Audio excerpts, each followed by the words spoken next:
104.9 XFM. You alright?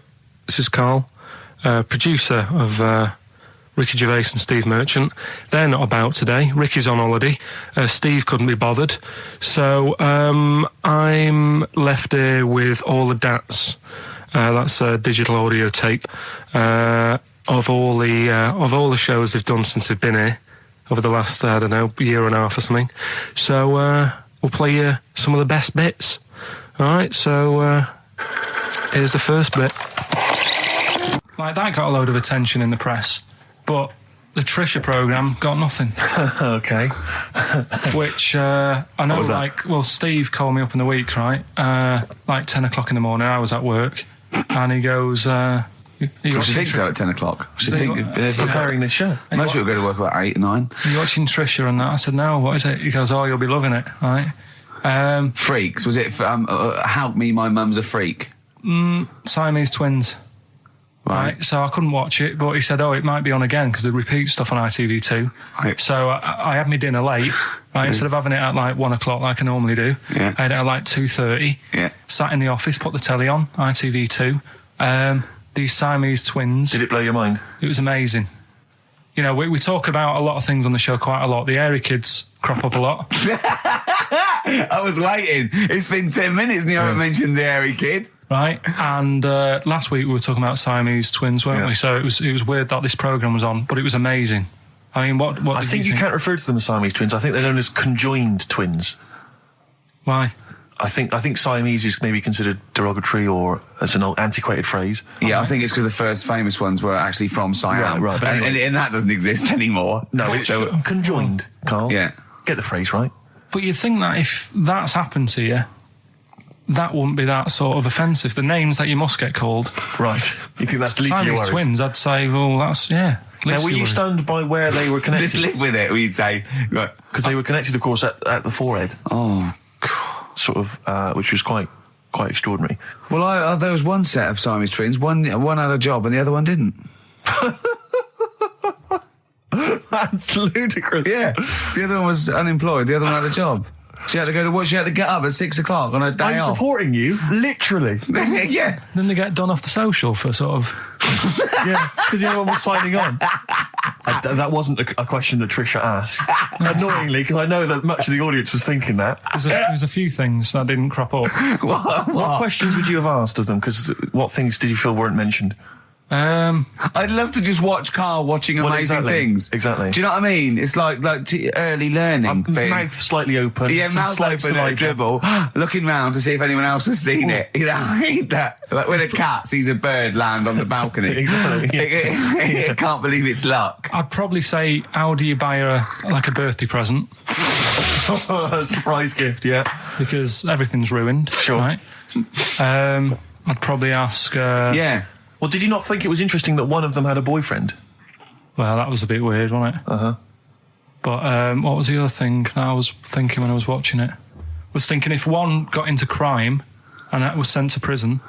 Right. What would happen? How would you handle that? It's brilliant. It is brilliant. If a chimp could talk. And what was the other one? The other thing was, what did they talk about? Because it's not as if you can say, oh, guess what I did today? Do you know what I mean? Yeah.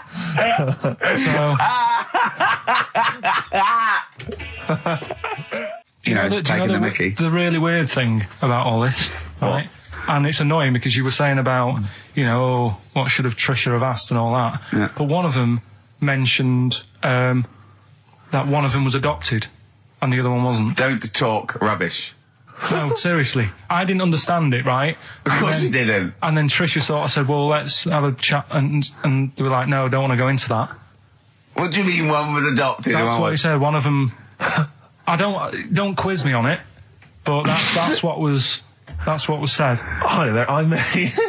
Hello there, I'm a multi-millionaire. And I've just seen your orphanage. I'd love to adopt one of your children. You'd like to adopt one? I'd love to adopt a children, because I've got loads from around the world, so I'd love to adopt one. I'd give you $10,000 towards your we're speeding through then, yeah. Okay. We've actually got 2 left. I only need one. I'm only interested in one. Yeah, I don't need any more. Don't need any They're more. sisters. I know it would be tragedy to break them up, but I really only need one. Now break it up. There's the rub. You see. Sure. You just need the one. It's $10,000 now. You can have that. I'll sign it now, but I don't want to discuss it further. I'll bring her around. Brilliant. Okay. Ding dong. Hi. Yeah. Brilliant. You brought my kid round. Yeah, there she is. There. That's a joy. Yeah. Okay. Just standing next to a bush. Yeah. Do you want to? Can you bring her out? No. There's nothing behind the bush. So you just want. I just want to be able to walk 360 degrees round her. Do you want her or not? Yes, I can't believe it. What's that little trolley? She's talented. Oh dear. You're talking nonsense, Karl. Well, whatever. I'm a little bit concerned about your toilet discussion. Well, what exactly is your point again? I was just a bit bemused. You see, it's a tricky one. All I'm saying is, right, there I was at the pub quiz. I go to the toilet, not thinking about anything. I try to go, right, there's a little gay fella next to me. I love this little gay fella. Now, the weird thing is, there's nothing stopping him having a little glance, right, because he's allowed in the fella's toilet. Yeah. Now, I'm not allowed to go into the woman's toilet and have a little look round. Right. So all I'm saying is, should they have another toilet area? What, for gay people? Yeah. And so this would be gay men and lesbians? Is that going to complicate things? Well, I can only assume. I mean, to what point? I'll ask you a question, right? If you're intimidated, that's a shame. But you know, most gay men aren't looking at your knob. You know that. What do you mean? I can only say that 99.9% of gay men who use a urinal standing next to what they assume is a heterosexual man aren't looking at his knob. And what they're doing then? They're emptying their bladder. No, but the thing is, I can't talk. You're saying like, you know, about would you have one toilet for lesbian women and gay fellas, right? What does that mean? Would it be mixed? Would it just be? Would it have a man on one? That's heterosexual man. One little picture of a woman on the other, and then what? What would the little icon be? A man and a woman. A man and a woman. Just having a chat. Yeah. In pink and dot lines. But you couldn't mix them, because then what would happen is you'd get people who are going, oh, I'll play up to this a bit. What, pretend to be gay? And you know, sort of grow a moustache and shave their head. And pretend to be a lesbian. Right. Yeah. So I see. So you know, people pretending to be gay so they could go in and have a look at the lesbians. Yeah. Right. So that would mean that we need 4 cubicles now, wouldn't we? Yeah. No, this is fine. 4 cubicles. So every pub How many toilets do we need? Every pub's now got 4 toilets. Oh, Karl, bisexuals. Yeah. Now, interesting. Bisexuals. How many toilets do we need now? Call the council. Do you use any? Huh? No. No, because they're interested in everything, aren't they? Because the little bisexual fellow will be looking at your knob. Right. With them, what you do, you just have a door, you open it, and there's one urinal there, so you can't get a queue. They have to sort of wait. I just thought that, well, why can't there just be a thing between the urinals, so no one can look at anyone else's knob? Wait a minute. Just to go back to Ricky's point, what stops, even if we've got the toilet for gay men, what stops the gay men who want to have a look at your willy going in the regular toilet and pretending that they're straight? Most men don't wear gay across their head. Exactly. They don't have a tattoo. There's no branding yet in the British House where they have to declare. So we're going to have to expand this. So we've all got to carry identity. Do you know you can see a gay, can you? Coming a mile off. No? No, I'll just hold it in next time. No. Can you tell gay men? Do you know a gay man? I'd say probably if you did if you lined some people up and said point them out, I reckon I'd get. But hold on, we're not talking about people dressed in leather with the arse cut out and an handlebar moustache. Yeah, we're talking about the everyday non-seen. Of course. Yeah, but I mean, suppose I put you in a room and there was 10 naked men, right? Yeah. And there's 5 gay men and 5 hetero. Could you walk along that line looking at those gay... Am I naked? No, you don't have to be naked. Why would you have to be naked? To catch them out. Play a record! How would you catch them out? No, don't go into it. Don't go into it. Play a record. And then the other thing is, the one that I was reading, the world record with the fellow who's pulling a train with his teeth. Does that make any difference that he's done it with his teeth? What do you mean? Well, what difference does it make? Well, isn't it? It's quite hard to pull a train with your teeth, I imagine. Well, it's pretty hard to pull a train.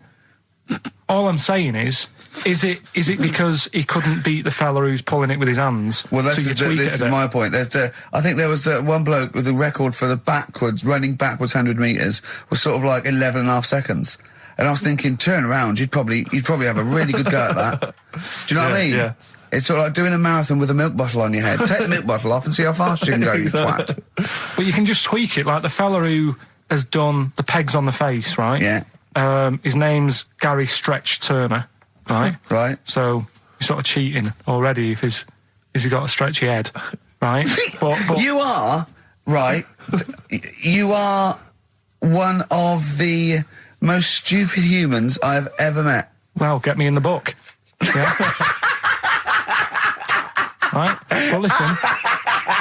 So Gary Stretch Turner, right? His record is 153 pegs. Yeah. He did it again, and he only got 150 on. So he hasn't broke his own record. Right. But what I'm saying is, if he tweaked it a bit more, would that make a new record? What? Well, if he said, I've got 150 pegs on, but at the same time as eating a burger. I see what you mean, yeah. He'd be the world record breaker for pegs and eating burgers at the same time. Yeah, just change it a bit. If you know you're not going to make it, just do something else. I'm assuming the rules are set at the beginning, Carl. That's it. That's where they say, right, you're just going to do the pegs thing. You're not going to introduce burgers halfway through, are you? Definitely not. And then they have a go. I was on one leg, not interested. How many pegs? 150. Can I just ask very briefly, I was quite interested by the family had to move because they lived on Butthole Road. Yeah, I quite like that one. Now, I don't know if I've told you before, Rick, where I used to live. I'm not going to tell you the name of the street that I used to live on, not on air, because my parents still live there and I don't want, But I'm going to write it for you now. This is the genuine name of the street I used to live on. Just imagine when you're at school. Yeah. And like in class, for instance, in French, you've got to say, you've got to answer where you live. Yeah. J'habite, wherever. Yeah. That's the name. This is actually the name of the street we lived on. No, it's not. I swear to God. That is... Absolute right. I could phone my father now and he could confirm that for you. No, I swear because he doesn't want to God. And I'd say that... But listen, do you know what worries me? It's the apostrophe S. I know. Because that's blatant. Yes. Amazing, isn't it? That is incredible. But imagine how embarrassing that was. So if I look that up in the Bristol... You will find that in the Bristol A to Z. I swear to God. That is really... Why have you never told me that before? I can't believe I haven't. That's I'm incredible. still embarrassed now. Do you know, whenever I have to phone up, if I have to give that address, I always spell it instantly. Really? Like, somehow that'll hide it, that'll disguise the name. But I can't get over that. Anyway, if you perhaps live in Tits Avenue, yeah, or... Wanklin Drive. Wanklin Drive, just get in touch. Let us know, we're not really interested. This is XFM 104.9, I'm Ricky Gervais with me, Stephen Merchant. You're listening to the best of, basically, Karl Pilkington. This is a bit easier, but I still think it's a good one. So this is, we should explain what this is if you just tuned in. It's one of those stupid lateral thinking problems. That Karl himself has created. Yeah, that was his homework. Right, this one. It's a fella, he has a normal day, doing stuff. Nothing wrong with him, right? And... It's the twist in the tale, it's just like Tales of the Unexpected. Yeah. Just a normal day, nothing wrong with him. Hold on, though, he's got the legs of a fish. Go on. So that's why he's been hiding his legs. So Go on. He does his the legs of a fish. So he can't carry on. He has his working day and that, and then he gets a bit tired. Goes to bed. He puts the light on, leaves it on, goes to bed. Oh, that's crazy. That's mental. I can't think what's happened. Anyway, here's Radiohead. Right. Okay. What? The question is, why does he put the light on when he's going to bed? He's had a normal day, he's come home from work. Is that right? He's come home from work or he's not been working? Yeah, he's just been out? No, he's been working and stuff, I think. You think? You've made it up, Karl, you can decide. The question is, why has he put the light on when he's asleep? There's a reason that he's put the light on when he's asleep. Has he gone to sleep? No, Karl, don't shrug. You're meant to answer these questions. He put the light on before he went to bed. Yeah, and the question you're asking me is why? What's the scenario? And the light's on and that, but he's gone to sleep. Yeah. He started reading and then he fell asleep. No. Did he intentionally, for some reason, put the light on? Every night It's mad. Sounds mad. That's Carl, doesn't it? Every night he does it. Yeah. He puts the light on. Carl, is the point of this that he puts the light on for a very good reason? Not for us, but for some people. He's blind and it's always been on, and he thinks he's turning it off, but it was on in the day, and he thinks he's turning it off, but he's turning it on because he's blind. That'd be stupid. That works. No, that works great, Rick. Yeah. Thank you, Carl. So you've got to come up with... Hang on. If you're blind, why would you put a light on? No, he thinks it's off. Yeah. But why would he turn it on anyway? Just think so he doesn't get burgled, so people know he's in because he can't see him. So he just he puts the light on when he's there, then he turns the light off when he goes to bed, so people think it's fine. But he's got it out of kilter, and actually he's walking around in the dark all day. I don't believe that if you're blind you turn your light on. I don't think you'd be living on your own, would you? I'm not having that for a second. Do blind people live on their own? I'm not having that for a second. Well, some people do. Lonely blind people live on their own. No, if you got bad eyes. What, any of them women? Are there any blind women who are living on their own? No, I mean, if you know of some blind women. 08700 800 1234. We've gone through this. If you are a blind woman with no standards and you don't care annoying voices and smell, yeah, then get in touch with you. Yeah, I mean, you've got to be within the ages of, say, 25 to 65. You know, right. Well, call it 75. You fussy all of a sudden. Yeah, go on. If you were blind, would you live in London? Because someone said yesterday there was one struggling outside in Leicester Square, and I don't understand. If you were, I mean, you know, that might have been a tourist. But why come to London if you're blind? It's the worst place in the world to come if you're blind. To hear the sights. To hear the sights. It's a bit mad, isn't it? They do the same job. They have tourist needs like anyone else. Yeah. No, but it sort of stinks, and you'd go away going, "Oh, it's not that good." I just thought that I thought it was a bit weird. Well, never mind your concern for the partially sighted or sight impaired people coming to London. Get on with this. Yeah. So there he is. Yeah. It's like, oh, a bit tired. Yeah. Just put the light on. Get to bed. Yeah. So he turns the light on and he goes to bed. Yeah. Oh. Should we play a track? He's not sleeping on the job. He's a lighthouse keeper. Well done. Is he a lighthouse That's keeper? not it, Carl. He's a lighthouse keeper.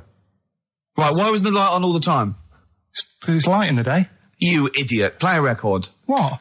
Play a record. You're a buffoon. No, actually, the light isn't on in the day, is it? No, Rick? it's not. I think you're the buffoon. Oh, yeah. Carl has won!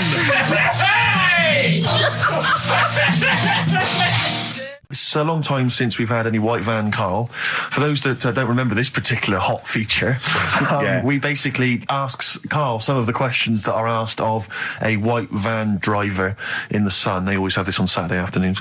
Anyway, here's the first one. They're not fascinating, Carl, but I'm just interested on your take, really. Yeah. What do you make of Cilla Black quitting Blind Date after her husband sent a message from beyond the grave? Are you familiar with this story? I didn't know that. What's that? She went to see a medium, and supposedly her husband passed on information through the medium, which was incredibly vague, but persuaded her to quit live on air. Well, it's about time, isn't it? If even dead people are saying enough's enough. But I'll tell you what, though, talking about ghosts and that, do you know how I'm into them? Yeah. Right? How weird do you think this is, right? Well, it's not true. Before you say it, play a record. No, go on. Go on. Right, it's this woman. I don't even know if it's ghost, really. It's just a bit weird. Sure. Yeah, sure. There's this woman, and she's not a woman, she's a kid. Sure. Okay. Sure. She's walking down like a street in her area. It's a nice day and everything. Everything's normal. She's walking down, and a woman comes up, cycling past, right? The woman on the bike looks at the kid, absolutely terrified, right? Got a really scary face on her. Yeah. The kid's thinking, why is she doing that? Yeah. Right? So anyway, she thinks nothing of it, goes, I think she was playing in the park or whatever, goes and has a nice day. About 15 years later... Oh, right, yeah. She's, I don't know, I think she was going to work, right, on a bike. She was riding her own bike. Riding her own bike, cycling down the road. Oh, yeah. Looks at the kid. That's the thing that happened, like, 15, 20 years ago. Right. It's her on the bike looking at her as a kid. Right. Not another child. No. So It's her. She's seen herself. What, Carl? I mean, I don't know where to start. Firstly, where's this information come from? But I mean, why do you ever? I mean, I don't know what part of that you think can be true. I mean, honest. I'm speechless. I don't know what to say. What are you talking about? Bit weird, though, isn't it? But it's not true. It didn't happen. Nothing happened like that. She said it did. Well, then she's wrong. She said she saw herself. She saw herself as a kid, didn't she? Did she carry on riding and as an pub? adult when she was a kid. Did she stop and talk to herself, or did she ride on by and think that's a bit weird? There's me as an 8-year-old. I won't stop. I'll be late for work. yeah. If I'm late again, the boss said he'd be in trouble. Yeah. Oh. Well, And where is this information? Did it happen to someone you know? No. You overheard it on the bus? No, it was in the 14 Times. Ah, right. Well, Okay. that's the answer. Good. We've got Okay. to the bottom of that. Right. Good. Well, Karl, what are your thoughts? Why have you stuck it out here? Nothing better coming in, I thought. Well, I'll tell you all right, why. Because okay. you're always on holiday. You don't do a lot. You get paid, well, doesn't he, really? He's a moany. I mean, he doesn't try and get on at all. He doesn't deal with people. He moans about everything. And, so he's... I'm all right. I've got my own little room and that. Yeah. Like a cage. It is like a cage, isn't it? And he can shut the door.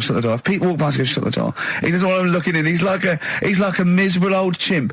We noticed today how much he's simian, isn't It's he? very strange, actually. We maybe should try and get a picture on the website, because Karl's arms are particularly chimp-like. It's very, very strange. Because he's got that he's got long downy hair. It's And not the like... long extended knuckles. Yeah, and his totally round face that sort of the chin goes back and the dome of his cranium. I think, quite seriously, I know we sort of share about 98.5% of our genetic material with bonobos and chimpanzees, but I think he's got a little bit more. Yeah. I honestly think he's a little bit of a throwback. Just his line, they just kept to this sort of really the ugliest one in the cave and the tree, and he really didn't. He didn't come out of it. I'm not saying you are, I don't think you'd... Well, you are. Yeah, you're chimp-like. No, it does annoy me. My hair annoys me on my body and that. Because I've got like hair on me little toes and that. Have you? Then on the legs. and Would then, you like, see your little toes? Can you pick things up with them? I was tried. Okay. Well, that's the finale of this week's show. We're going to see if he can play a record and put the fader up From a tyre, while swinging in a tyre. just using his hairy toes. Yeah. I've sort of got hair all the way, but then it just runs out where it should be. On the I top of know, your head. Top of my yeah. head. It's And just- is this part of the reason why you're always uncomfortable about, being nude or around naked people? Is that partly the reason, do you think, because you look so grotesque? Well, when I'm on holiday, I don't really like wandering about without a top on unless, like, it's a quiet beach or whatever. Sure. So what would you there's normally no wear? need. Shirt I just and have tie? like a nice sort of light, summery, sort of linen shirt, maybe, just a few top buttons open. Yeah. But I don't like... The naked body isn't that nice anyway, is it? You know what I mean? Whatever it is, if you're a cat and you're shaved, you don't look that nice. You know what I mean? But with I hair think on you'll it- find a cat is naked even with its fur on. Cats don't wear clothes. No, but what I mean is, a bald cat isn't that good. You know, it does me head in that I'm bald. I'm not, I wish if I could have hair, it would be nice, but that's life. Would you innit? prefer animals to wear clothes like Mickey Mouse does?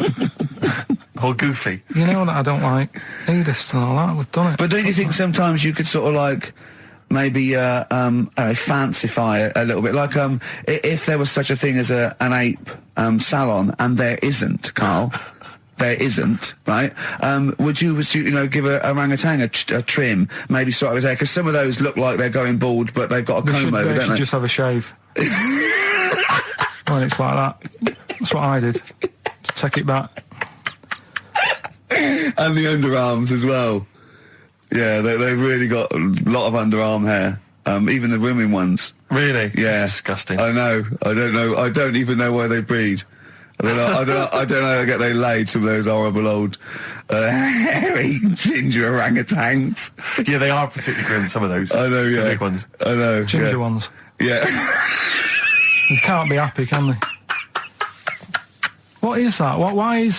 Where did that happen, the ginger thing? Why do people give them, like, a hard time and that?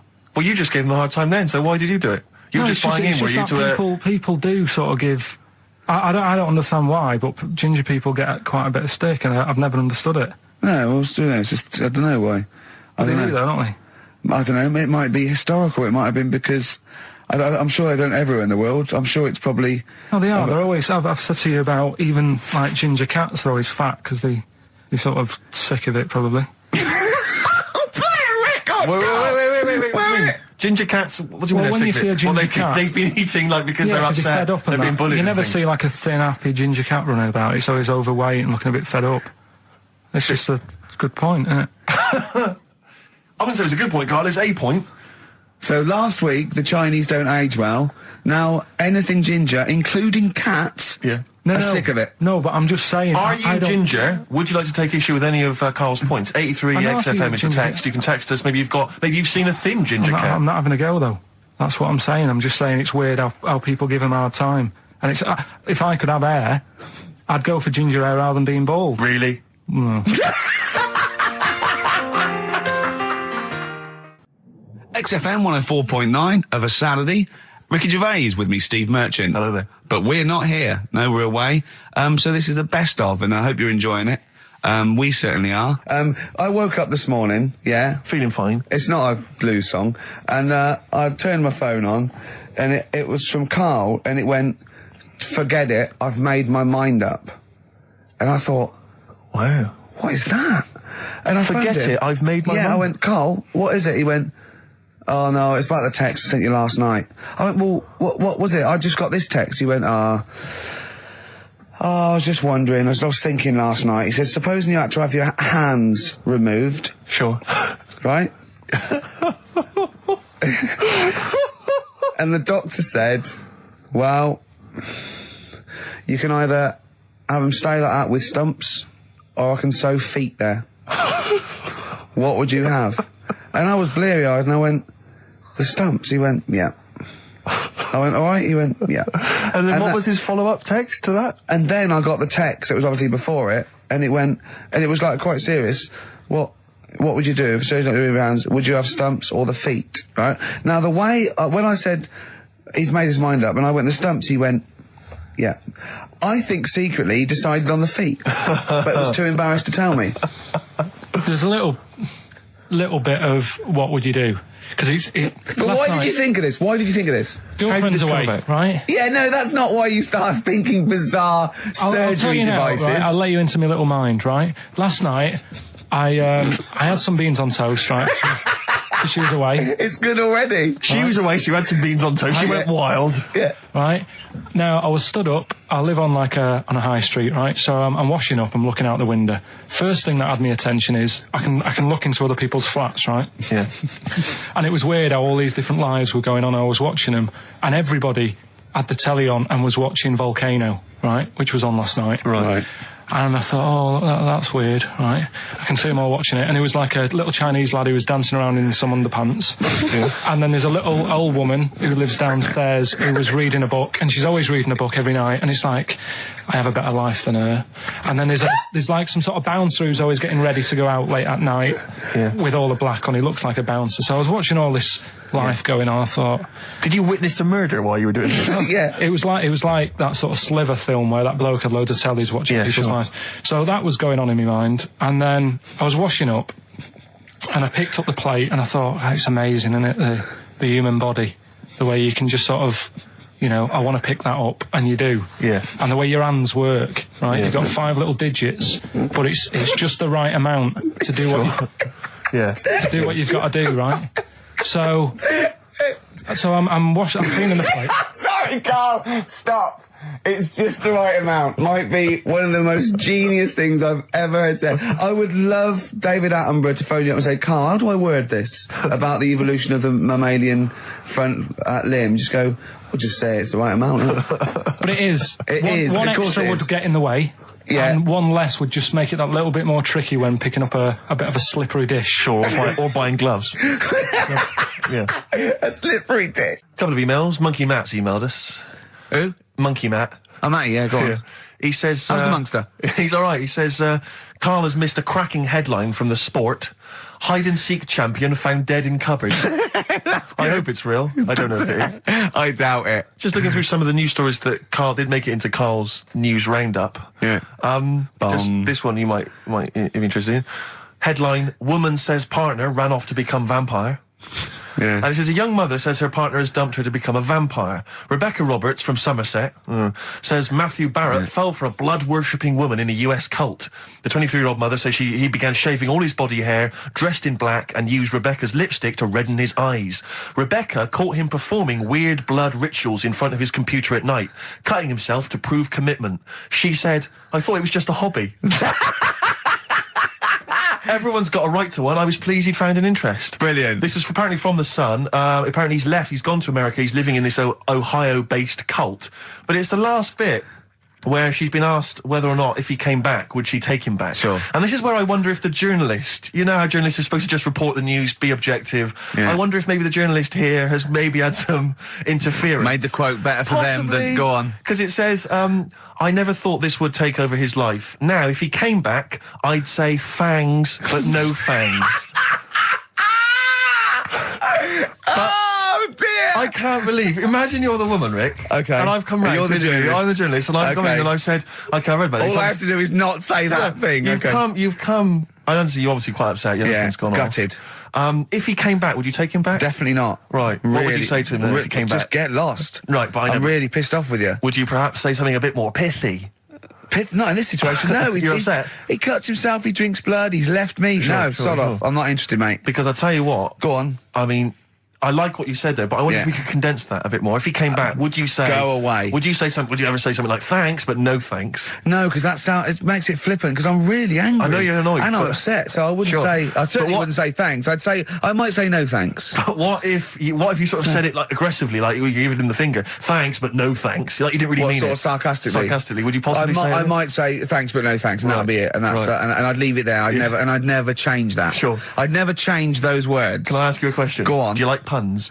Hate them. Right. I don't like It's Countdown. I don't like QI. I don't like any of those posh Cambridge, Oxford types. I hate puns. If you had to say thanks but no thanks in the form of a pun, what would you maybe say? I wouldn't. I never would. Right. I'd say thanks but no thanks. I would. I mean, I feel embarrassed that I'd even say that because I don't think I would even say thanks but no thanks. Okay. But if I did go that far, I'd leave it there. Sure.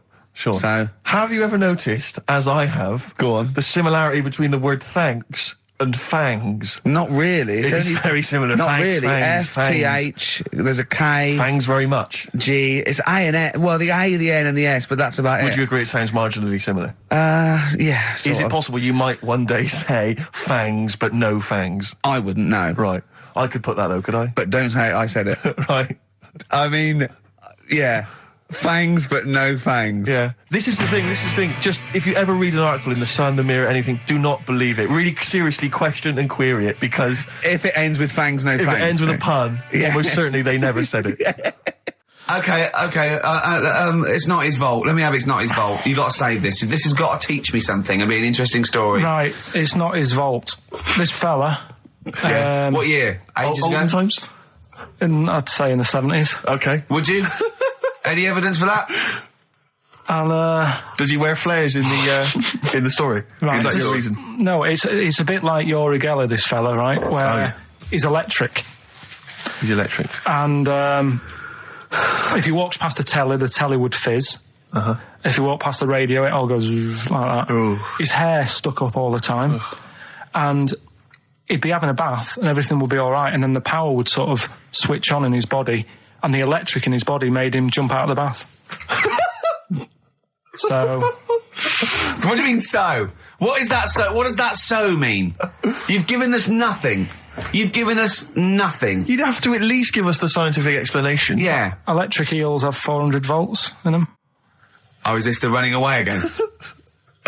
What was that one called? Yeah, but It's not his vault. But there's a reason not his fault. It's not his fault. I thought it was going to be something about. I think we should do these the other way round. I think you should tell us the story and then we'll hear the pun. It's not his fault. It's not his fault. Right, let's leave it. Play a tune. Forget it. Educating Ricky. Bin it. We're not doing it. No, we are. Darkness growing on me. Love that. Love the darkness. This is the Best Of Show on XFM 104.9. I'm Ricky Gervais, with me Stephen Merchant. Yes. I hope you're enjoying the Best Of. What exactly is there then? Is it just a kind of moon-like kind of surround with just kind of dust and rock? That's exactly what you see. I was there when the Mars thing went wrong. Yeah. I would have just sent a camera crew there, filmed a bit of that, right, and say, here we are, this is it. Ignore the little coffee shop in the background. Right? This is Mars, because that's where it's like just loads of dust, holes everywhere. Tidy it up. Little round-headed aliens complaining. It's Whinging. just like Mars. Yeah. So is there what's the best bit about the holiday? Come on, pretend you're Judith Chalmers. I have been doing. I would have done all. I would have said that. Don't bother. Right. I mean, the hotel was good. Yeah? That was all right. What was that like? It's all right. Just, clean. That's all you want, isn't it? See, that's not quite what Judith Chalmers does. She doesn't go, what's the hotel like? All right, yeah, clean, isn't it? All right. What was it like? What was it? 3-star, 4-star? Did it have a swimming pool? What was the room like? Had a swimming pool and that. Yeah. Yeah, it's good. I think it was one of the better ones on the island. Okay. Nightlife? Wasn't really. And there was a bar. There was some bands playing. Yeah. Not very good. Food got a bit boring. Yeah.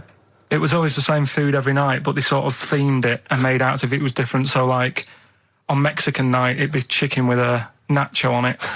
Right. And Chinese night, sort of chicken with a little prawn cracker on it and stuff. Sure. But that got a bit boring. That's me just turning on my phone because I want to read to you a text that I got from Karl. I think you sort of sum up the holiday in this text, don't you? Do you remember I it? can't remember. Let's have a look. Let's have a little look. Instantly, what did Suzanne, your girlfriend, make of it? Similar view to you, that they should fill in the holes? Yeah, it's just that thing, you see, I went on a coach trip, right? And you go and see the volcanoes. Like I say, there's 36 of them. Yeah. Which, how many do you need? And when we're on the coach going round all these volcanoes, the fella on the front's going and look out your left window at the moment, and there's a volcano. And if you quickly look out at the right-hand side there, there's another one. Right. And on the left, he's just like, all right, we've seen it. Sure. Do you know what I mean? Yeah. And that trip, we'll talk about that trip in a bit. Right, this is the text I got from Karl, right? All right. Been up to a volcano. Been in some dead artist's house who built his house in the lava. They said they would show me science with volcanoes, but all they did was chuck some water in a hole and it shot up in the air. No dwarves in the canteen, no Scousers here, but there is a Swede woman with a big head. She looks effing gormless with a cap on. All right? So a little reference there to... A Swede woman? What's that mean? Do you mean Swedish? Yeah. Or she looked like a vegetable? No, the Swedish woman. But they've all got sort of quite big bill, aren't they? And I sent him a text. Oh, well, it's just good to be on holiday because, I'm working. He sent back, so am I. Just been watching Sky News. There is a school for monkeys who want to get a band together. Is that monkey news for later?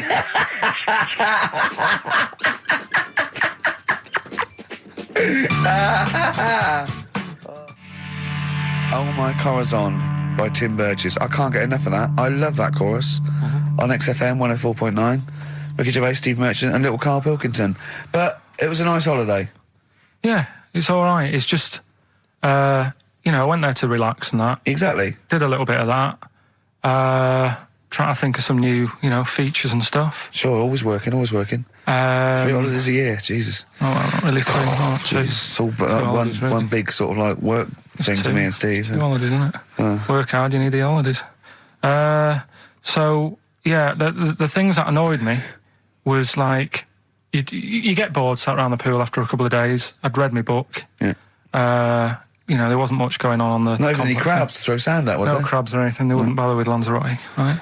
So, decided to go on a little trip. That's when I saw the volcanoes and that, 36 of them. So, we go on the trip, and the thing that annoys me, it does happen every holiday that you go on. If you go on a sort of package thing, they have these trips, right? And you pay about 40 odd quid, and they give you some wine to sort of make it feel like you're getting your money's worth. But how many of these trips have you been on then? Loads. Probably about 12. Phew, more holidays than I've had. Go on. So go on. anyway, so you're on the coach, right? And they take you for the volcanoes. They took us in the middle of nowhere. Yeah. Right. There's nothing else round there. Sure. It's like I say, it's like Mars, but with holes in the ground. Yeah. Right. And they sort of drop you off, and they go, right, everybody, see you back here in an hour. There's loads of volcanoes for you to look at, and a coffee shop over there. And you know for a fact, right, you don't need an hour there. You could just say, well, just keep the engine running because I'll have a look in this hole, we'll get back on, give us 5 minutes. Don't need an hour. Absolutely. Yeah. But you know that they've got something going It's a with it. backhander, definitely. What, with the coffee shop? Definitely. Yeah, they go there and they get everyone to have an ice cream and a coffee, and they sit down, have a fag, talking to the bloke. Yeah, and it's like cousin. Yeah. How much was the coffee? Was it probably about €3 each euro, so I think it was $3.50. Sure. Yeah. Which is, I don't know, what, that's about £2.50. Isn't it? Yeah, they've stitched you up. Well, it's like those people who, those cab drivers that you'll meet at sort of 3 a.m. who've just got a car, and just went out with a car, and just I'll pick people up and charge them. Yeah. I got in one once. I said to him, the guy just pulled up. I said, he said I was in like East London. I'm going back to North London. I said, going to Swiss Cottage. He went, sure, hop in. We set off. He went, do you know the way? I said, well, not really, no. I thought you'd know the way. You're in a cabbie. And he went, no, don't really know the way there. I said, have you got an A to Z? He went, no. I thought, well, if you're going to go out just on the, just winging it as a cab driver, 2 things, take a map and a torch. He didn't have either. He said, well, I'll probably get to Camden. I said, right, I'll direct you from there. Drove on for about 5 minutes, making conversation. About 5 minutes later, he went, do you know the way to Camden? I thought you knew the way to Camden. I don't really know the way. I thought I did. Oh, it was let me out. £4. Exactly. And that's, I don't know who's got that sort of time on their hands that they just think it's 3 a.m. I'm at a loose end. I think I'll go out doing a bit of cabbing. Wow. Yeah. Because your dad was a cabbie, wasn't he? Yeah, he was, couldn't stand it, but it's good money. He was he wasn't like a chancer though. What was he doing when he put that little Forrest Gump in a wheelie bin? That was part of the cab company thing. They had to do like a charity event once a year, and he did it one year. Never asked him again. Tell the story again. I'd rather not, Why? Because we got a few sort of complaints about it. Why? Why did you get complaints about it? Because he put a kid in a bin, and it's not the thing to do. So, but we could use it as a sort of sobering lesson for people. Yeah, tell it like a you shouldn't do it. No, but that's how I did it last time. But people still didn't like it.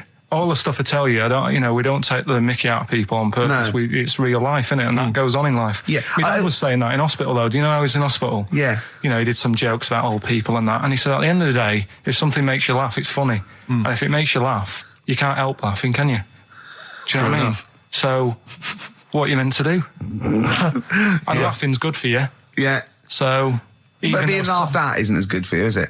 No, but there's probably more people laughing at one person. So if you balance it out, there's only one person who's upset and there's a bunch of people laughing. So it's genius. Give me an example of that. Give me an example. Well, for instance, Karl Pilkington as he talks and the people listening. Yeah. No, give me an example of I can't because again, that's what I'm saying. I can't tell you the story because there might be someone out there who. This person might even be listening and think, I forgot about that and you brought it all back to me. So I'd prefer to leave it, but I think people know... Why did he put him in the bin in the first place? Because he was getting out of hand. What was he doing, though? You see, I can't explain. You can, don't be silly. I prefer to leave it, honestly. What was he doing? Was he annoying him? He was annoying my dad and the other people in the cab. Right. And he thought, how can I deal with this before it gets too out of hand? Yeah. He pulled over and put the lad in a wheelie bin. I'm going to burst. So we'll leave that. So then I was thinking, imagine like going to the doctors and he's saying, yeah, everything's all right, your heart's good and everything, but... Your art's good? What, your Larry's or... Yeah, your heart, you're in good form and whatever, yeah. It's good news, I had Giano in earlier. He's not looking good. Yeah. Fat swaller. But you're all right, but your hands need to come off. Right. Blimey. But... That's bad. Like, I get a second opinion initially. God! But a bit of good news, I've got a nice pair of feet I can sort you out with. Yeah. And he puts them on, and then I was thinking, right, first of all, washing up, what would that be like? But Steve, that'd be tricky. Yeah. And then the second thing was, it'd probably ruin the sort of the shape of your jumper. Because you have to keep putting the feet through there. Yeah. And then I thought, but I could still cycle in. Okay. To work. You could run in. Well, that's the thing. You'd be really fast. Well, that's what I was thinking. I thought I could still cycle because I could balance, and then I thought, but the only thing is I probably couldn't pull the brakes. Because of the little short things. Yeah, yeah. And then, like you, I thought, but then again, you're running in half the time. So that's what was going on in last night. Right. That's what I was thinking about. Sure. Did you How long did this take? Well, how long does it take to wash up? Right, because I imagine you just being there for, like, all night. Probably 25 minutes. How long did the little Chinese fella dance for in his pants? He's always doing it. Last night he was at it for, like, 10 minutes. Yeah. And his girlfriend never sits in the same room as him. She's always sat in the bedroom. She's going, you dance in pants again, I go in next door. Well, she was in the bedroom. She's always in the bedroom, sat on the floor, on the mobile phone. Right. All the time, yeah. It's weird how people's lives are just like, it is like that Groundhog Day thing. It's like, he's jumping about in his underpants. The old woman's sat there reading a book. Yeah. And that's what got me thinking about my life. Do you think she ever goes... Are you sure she's not dead? Every time you look down there, she's just flicking through it. She's just reading this book. The pages never turn. She never seems to finish it.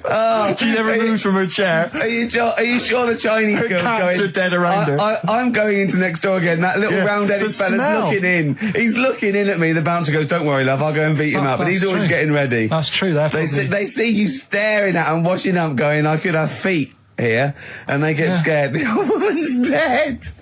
Oh, Carl, dear. can you tell us roughly which neighbourhood you live in, so that we know? It's central. Central, is it? Yeah. Wow, imagine if that little... Was he a Chinese fella, did you say? Yeah.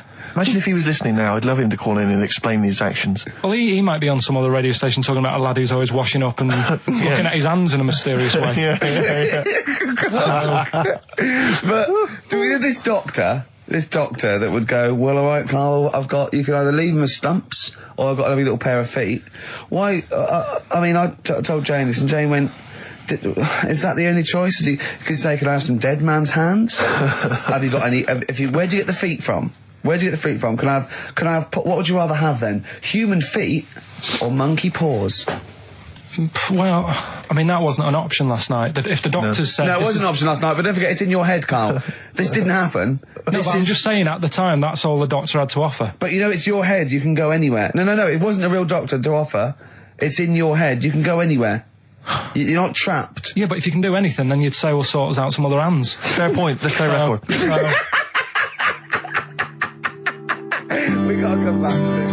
That was the record before us, and here we are, pre-recorded, because we did this a few weeks ago, because we're not here at the moment, are we? We're away in that. I'm Ricky Gervais, with me Stephen Merchant. Hello there. And Karl Pilkington.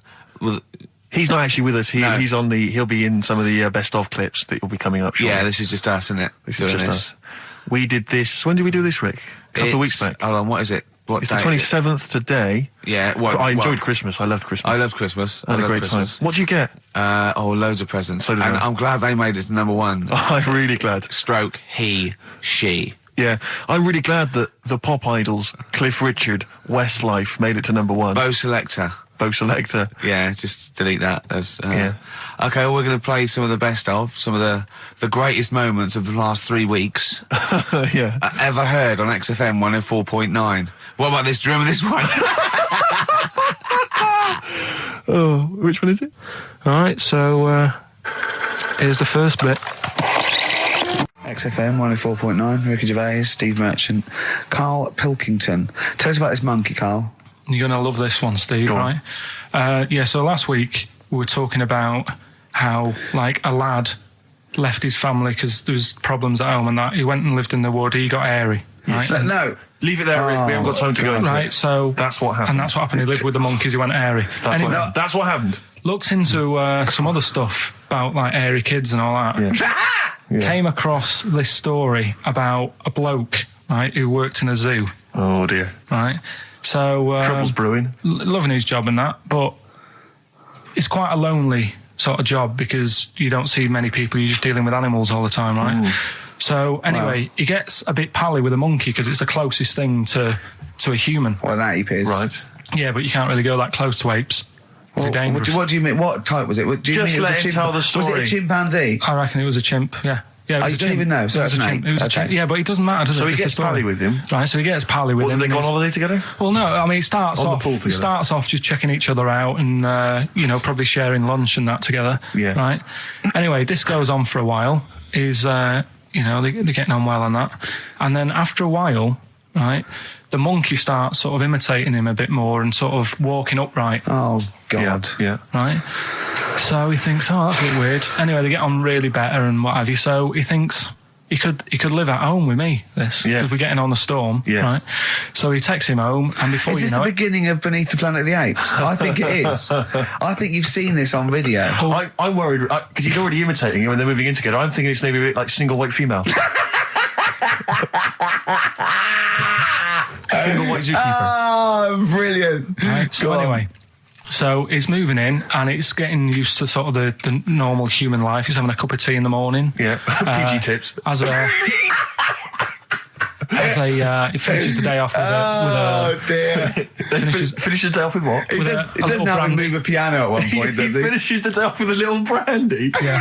What, he pours himself one. Is he wearing a smoking jacket? I'll tell you what, Carl. You're a maniac, mate. No, this is why it attracted me. It's amazing, right? So he's having his brandy and that, loving his life.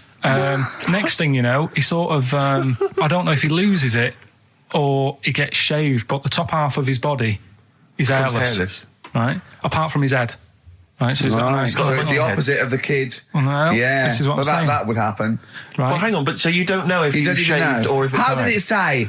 Then the hairless. What? I'll bring it in for you, the story, and then you All can right, see well, if okay, I've gone keep wrong. going, keep So going. anyway, so this is going on, and he's having a great life. Then the zookeeper starts getting a bit annoyed because he's having a better life than the zookeeper. The zookeeper's in the zoo. This is such So the rubbish. zookeeper's still got to do a day's work. The monkey's at home, he's partying, Well, he's it got gets his to other a point when he chipmates says, round. there's no point you coming in to the zoo because the whole reason of you being there was because you're being kept there. Right. And he didn't want to bring the memories back, so he said, you stay at home. So You are you're talking such. Just let him finish. God, I don't know if I can sit here and listen to this drivel. I'm fascinated. it's It nearly sounds over anyway, amazing. right? It sounds extraordinary, Carl. So he's walking up, right? He's having a tea in the morning, finishing the day off with brandy. Gets a bit out of hand. Only tries it on with the zookeeper's wife.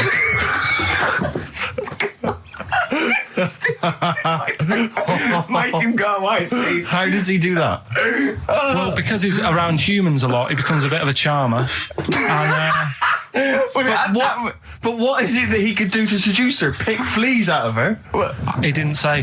He was built. Yeah, it's well done. So what about that? What do you mean, what about it, Carl? It's obviously not true. I don't understand how the I monkey- love the fact he becomes a charmer. He's got better taste in brandy. Exactly. And What was it that he was doing that seduced her? I don't know. I thought maybe because he was at home more than the zookeeper was. But what would he be doing, I love Carl? the fact that- He's not going to be talking with her. They're not going to be playing like, Trivia Pursuit. Maybe she liked the silent type. He didn't go into that. He just said that's when the trouble started. Carl, play a record. Right. Is that what Suzanne did when she brought you in? Ricky Gervais, Steve Merchant, and Karl Pilkington. Not done a lot. Maybe you should earn your money as you get to Mondays off for this 2 hours of nonsense. What are you on about? I've done loads of stuff. Yeah. But same old, same old. Yeah. Let's have something new, something Come on. fresh. Well, I've been looking around, right, on the internet for stuff. On the internet. Yeah. Your Bible, where you get all your information about the world and the universe and morality from. And you know, like how I always say to you, I don't really read that much of it. I just read the headline, Perfect. right? Yeah. Anna Nova have sort of nicked that idea to grab you. Nicked what idea? Well, to sort of get to the meat straight away at the top. Do you know what I mean? The headline to the story and everything. What? Right, these are But stories. the headlines already existed. That was why you thought that was a good not idea? like this, though. All right. Headline. Well, these are all headlines, right? Vibrating shoes could stop elderly falling. Do you know what I mean? Oh, God. You don't need... Vibrating shoes could stop elderly falling. Yeah, that's the story. You don't need to read on. That's what I'm saying. Well, Right, could for you read busy. that anyway? Can't be bothered. Read on anyway. Well, you have a look at that in a bit, right? All right, okay, so what- This is frustrating radio if you're sitting at home. No, well, but it's not on. They've turned it off. If you want to know more, you know where to go. That's what I'm saying. That's what they should do in the news. Get the news done in Bong. a minute. There's a good story about Iraq. Right. Bong. Look it up. Look it up on the internet. Right. And over. Give us another bong. Bong. Family sick of living on Butthole Road. Oh, brilliant. Bong. Man wears same shoes for 60 years. Oh, bong. This isn't that good. Some fella pulls a train with his teeth.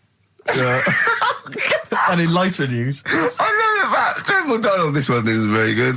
And the last one, man fails to break clothes pegs on face record. She's always good. Well, that's the one I did read on about. I love that, all those. That's the one he read on about. Go on then. Just Why is that news? He fails to make a record. So did I today. I know, yeah. I failed the long jump record today. yeah, didn't even take part. No, I was rubbish. But what are the rules on world records and that? I don't know if there are rules. There are certain things you can't. I mean, it's the Guinness Book of Records, isn't it? Really, that's the arbiter, isn't it? Yeah, but is there anything, if you said you wanted to do it, would they say, well, you can't do that? Yeah, they've stopped some gluttony records. Obviously, things that are in danger. It's anything that's illegal. Yeah, anything that's immoral. Yeah, like that American serial killer that just got discovered. Yeah. Having killed 47 women. I don't think he can make that into the Guinness Book of Records. No, because people would be trying to beat it, won't they? But there was some other story about a fella eating watches and that. That can't be good for you. So why don't they say, look, don't do that, do something else? He wanted to stay regular. Do you know what I mean? Though? I just wondered. What do you mean he was any... eating watches? He just said he was eating watches. He ate about 3 in about a minute. How did he time it? Do you know what I mean, though? Something I watched the other night, that was just good. Again, you know, I learn stuff from the telly. I don't watch the news. Yeah, well, you don't learn stuff from the telly. You know, I'll tell you what, though. You told us there's a fat baby in the world. Forget about them. There's a spider eats chickens and there was a fat kid. Forget them in Iceland, right? Yeah. We'll give them Rockbusters later to do, right? Iceland! But what's the name? I'll tell you what is interesting, Steve. I didn't know that much about it. Autism. Okay. Oh, good. With some more entertaining stuff on XFM 104.9 to cheer up people. Go on, and what? Go on. No, right. Have you heard about it, Steve? What Autism. It scares me to death when he comes up, when he touches on a serious subject. We've been talking about wheeling a dead pope round, the Chinese don't age well, and ginger people are hated. And now we're going to touch on a really, I mean, No, I said, my heart's in my throat. Go on, Carl, then. Tell me your insights to autism. Right, well, there was this, again, Channel 4 coming up with some good stuff at the moment, right? It might have been Channel 5. But what's the name? It was... It's the attention span I like! Oh. These people who, they've got like this autism thing going on. Yeah. And they sort of take in a lot of information. They get sort of they get so into it that they know everything about that subject and what have you, right? And there was this lad who, he knew everything, right, about EastEnders. Right. He sort of, the cameraman was saying to him, so, you know, why EastEnders and that? And he said, I don't know, I just like it. And he said, I remember when I first watched it, it was a Thursday, it was 5 to 8, Pauline Fowler walked in, she had a pink jumper on, she said, all right, love. And he remembers everything from that moment on. Yeah. Right, and everything, which is great, but then the way the programme was making out, it was almost like they were saying it's a disability. Right. When in a way, it's more like a superpower. Sure. Like Rain Man. But if you can take It's Rain Man. No, I'm he not. has special autistic powers. Oh, God, we must send for Rain Man. I don't know what to do. So I don't know what to do. So he would be a great contestant on Mastermind. Sort of autistic mastermind. He'd be Well, what I'm dynamite. saying is, don't be watching EastEnders though. Sort of, why didn't they give him an encyclopedia and say, get into that? Sure. That'll be useful. Yeah. Keep him away from EastEnders. Wasting his time there. But I don't think it is a disability. No.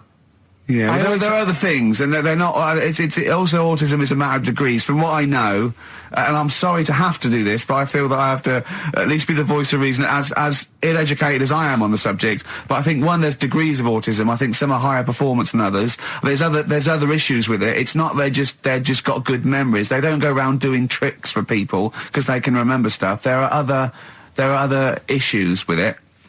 Do you know what I mean? Well, I mean, they seemed a bit... But you watched the programme, what did you learn? That he knows when Pauline Fowler came in? Yeah, I mean, there was other bits where they couldn't control their emotions and stuff.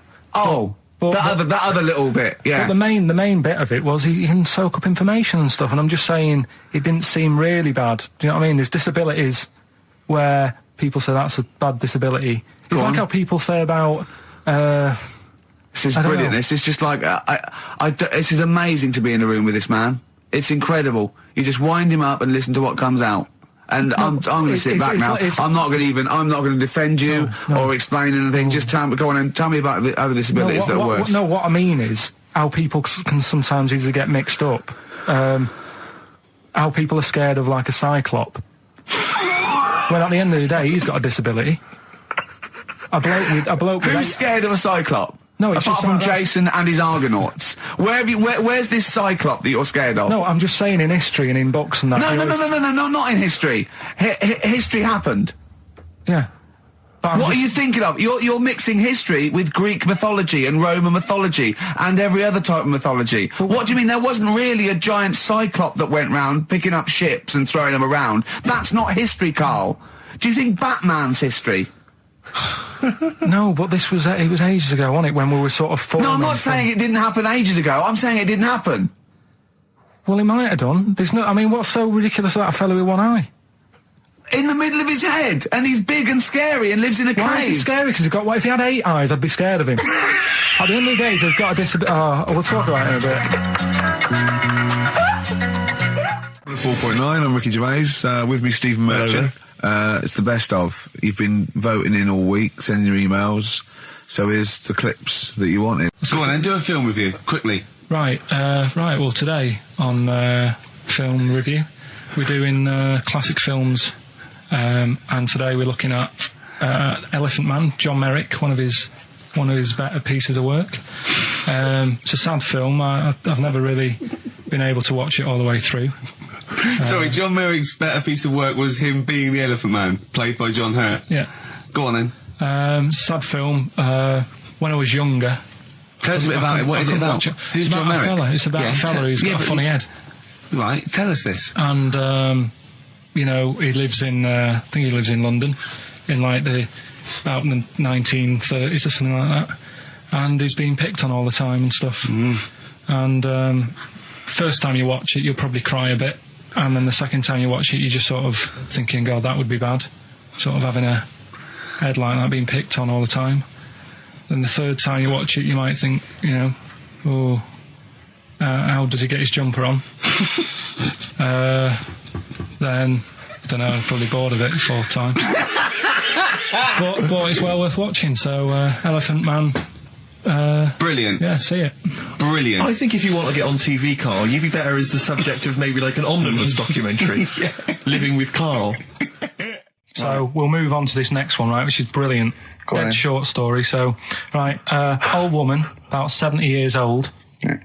She's normally fit and healthy and stuff, nothing wrong with her, she's having a good life. And one day, she goes for a check to the doctors, just to check herself out, because she's getting on a bit. It says, take your clothes off and that. So she does, and checks her out, says, yeah, you're looking good. Turn round. He said, oh, God. He said, you got a tumour on your buttock. Right?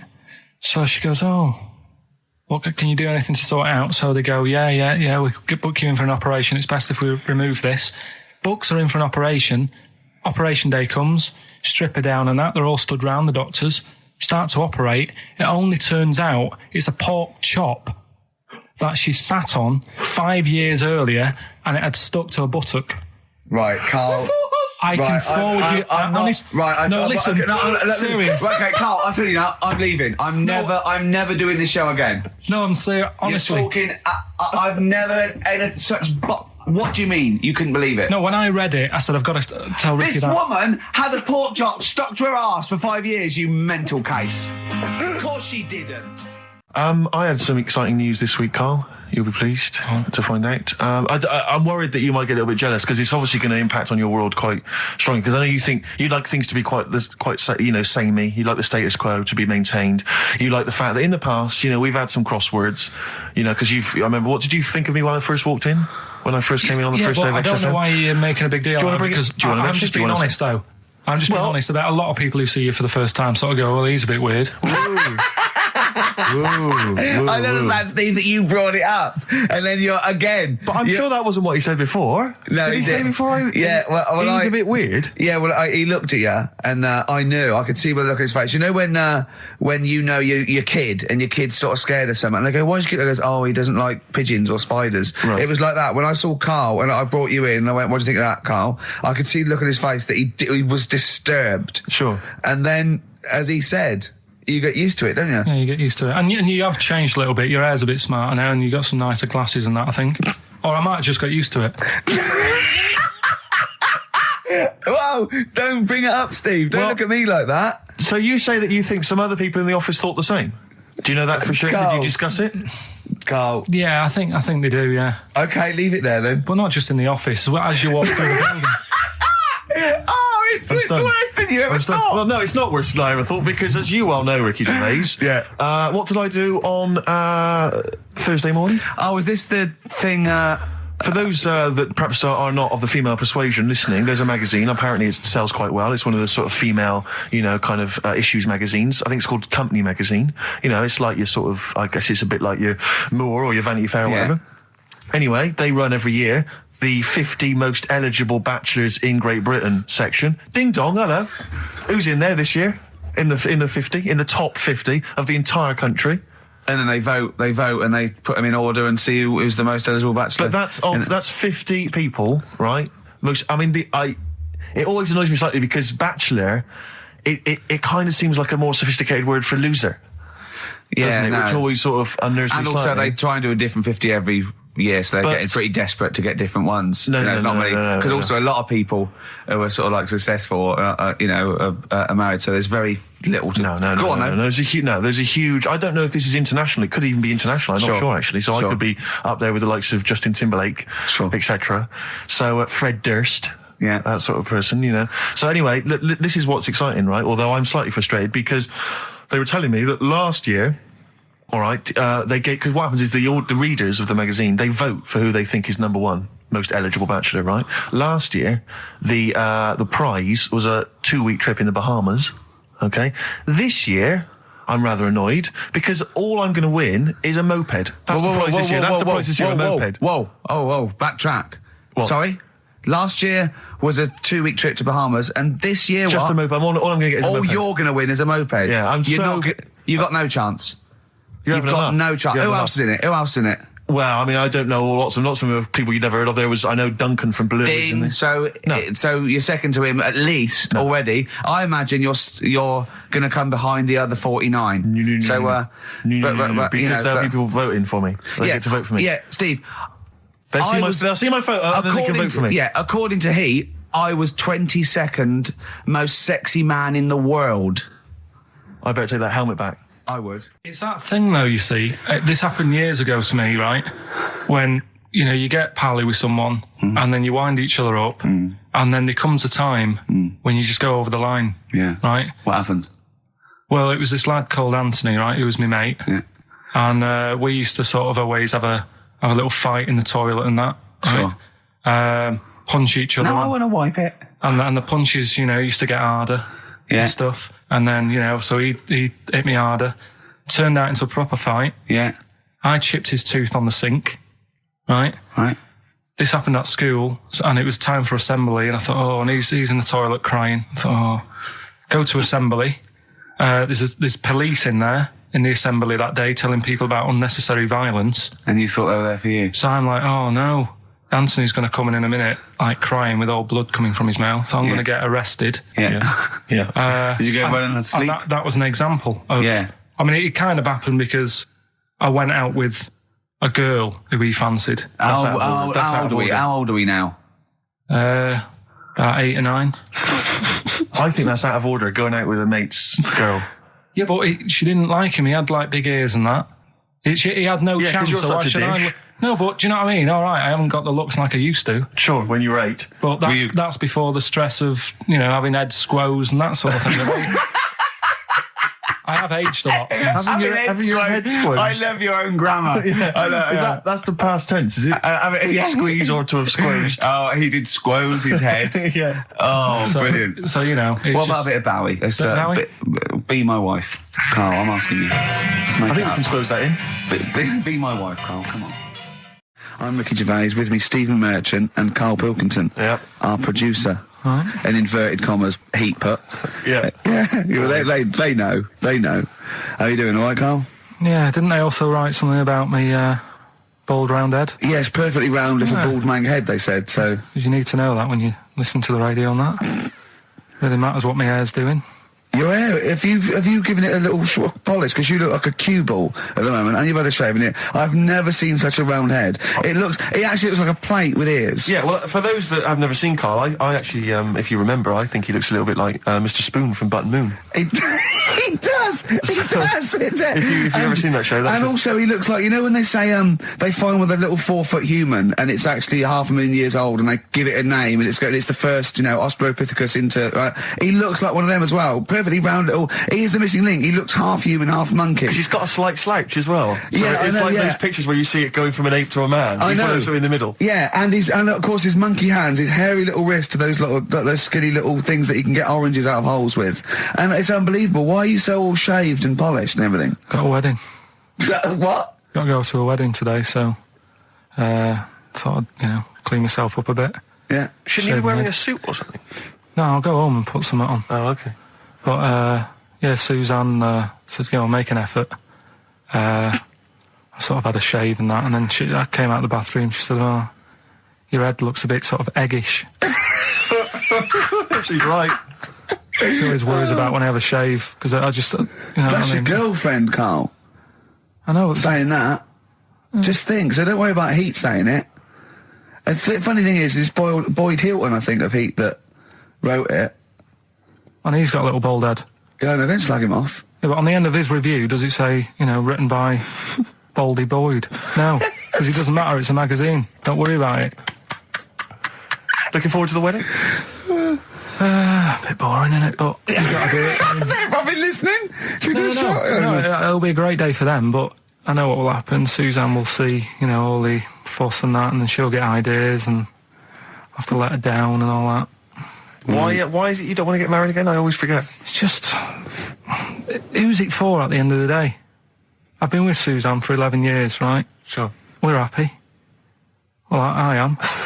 That's what counts. You're never happy. I am. I'm all right. Yeah, no, I know you're happy with Suzanne and everything, but apart from that, you're never happy. You are the most grumpy, moany thing in the world. I mean, I get annoyed, but I'm always happy. I was annoyed here. I was happy coming here, but there was a bloke behind me walking and scuffing his feet. He had a pair of those stupid skulls on, and he was clicking and scuffing. Wear some shoes. You don't have to click. Pick your feet up. Flip-flops annoy me. But I'm happy. I'm just annoyed. You are just like, oh, the world's on me. It's rubbish, this. I know the world's great. It's just sometimes people annoy me by being there, But Steve said I should be locked in one of those towers that princesses used to be locked in fairy tales, because everything annoys me. But you're grumpy. I'm not. I'm all right. XFM 104.9. We're not here. This next clip is one of my favourite clips. Look, it needs no introduction. Here it is. Finally, White Van Man, what do you make of the fact that Sainsbury's are bringing in square tins? Is that a true? concern for you? Is that true? Apparently so. Why? Dunno. It's like it's easy to stack. This is what the guy in the Sun has said. That should be interesting. That should be his comment on Sainsbury's are bringing in square tins. Is that should be interesting for meatballs.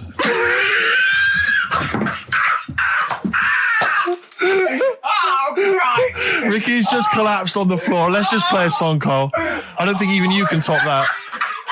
Cooper Temple Claws. Who needs enemies? Good question, lads. Nobody. This is XFM 104.9. I'm Ricky Gervais. Oh, they should print a little book of those. They're great. Oh, how you can relate any song or artist to anything else. Easy. Joyful. Easy. Well, yeah, so me and Karl went out for a beer, and it was great, wasn't it? Yeah, I enjoyed myself. We started off, good. and you met my mate Robin, didn't you? Yeah. And some of the stories. Do you want to tell Steve some things about Robin that you've done? Do you know him well? Yes. Well, do you know about his worm problem as a kid? Go on. Right. What I can remember is he had worms as a kid. Not sure how you get him. He never answered me. He was getting a bit touchy about it. Right. This is like the second time I met him.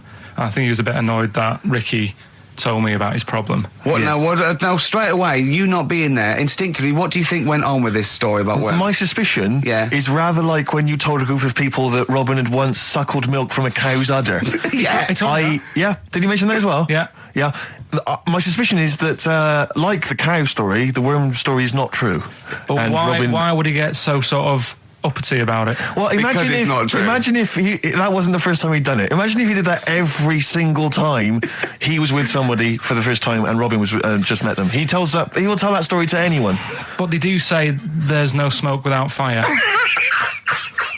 Robin. I also told him that the way Robin cured these worms was because the doctor told his mother, right, to hold a piece of ham or cheese near Robin's anus so the worms would come out for the food, and he believed it. I'll tell you why, though. I said to Robin used to sit on spam to try and get the worms out, and he believed it. But Steve, right, do you remember that story about 3 or 4 years ago where there was some bloke in the army? He went away to somewhere, Vietnam or whatever. He was messing about in the woods.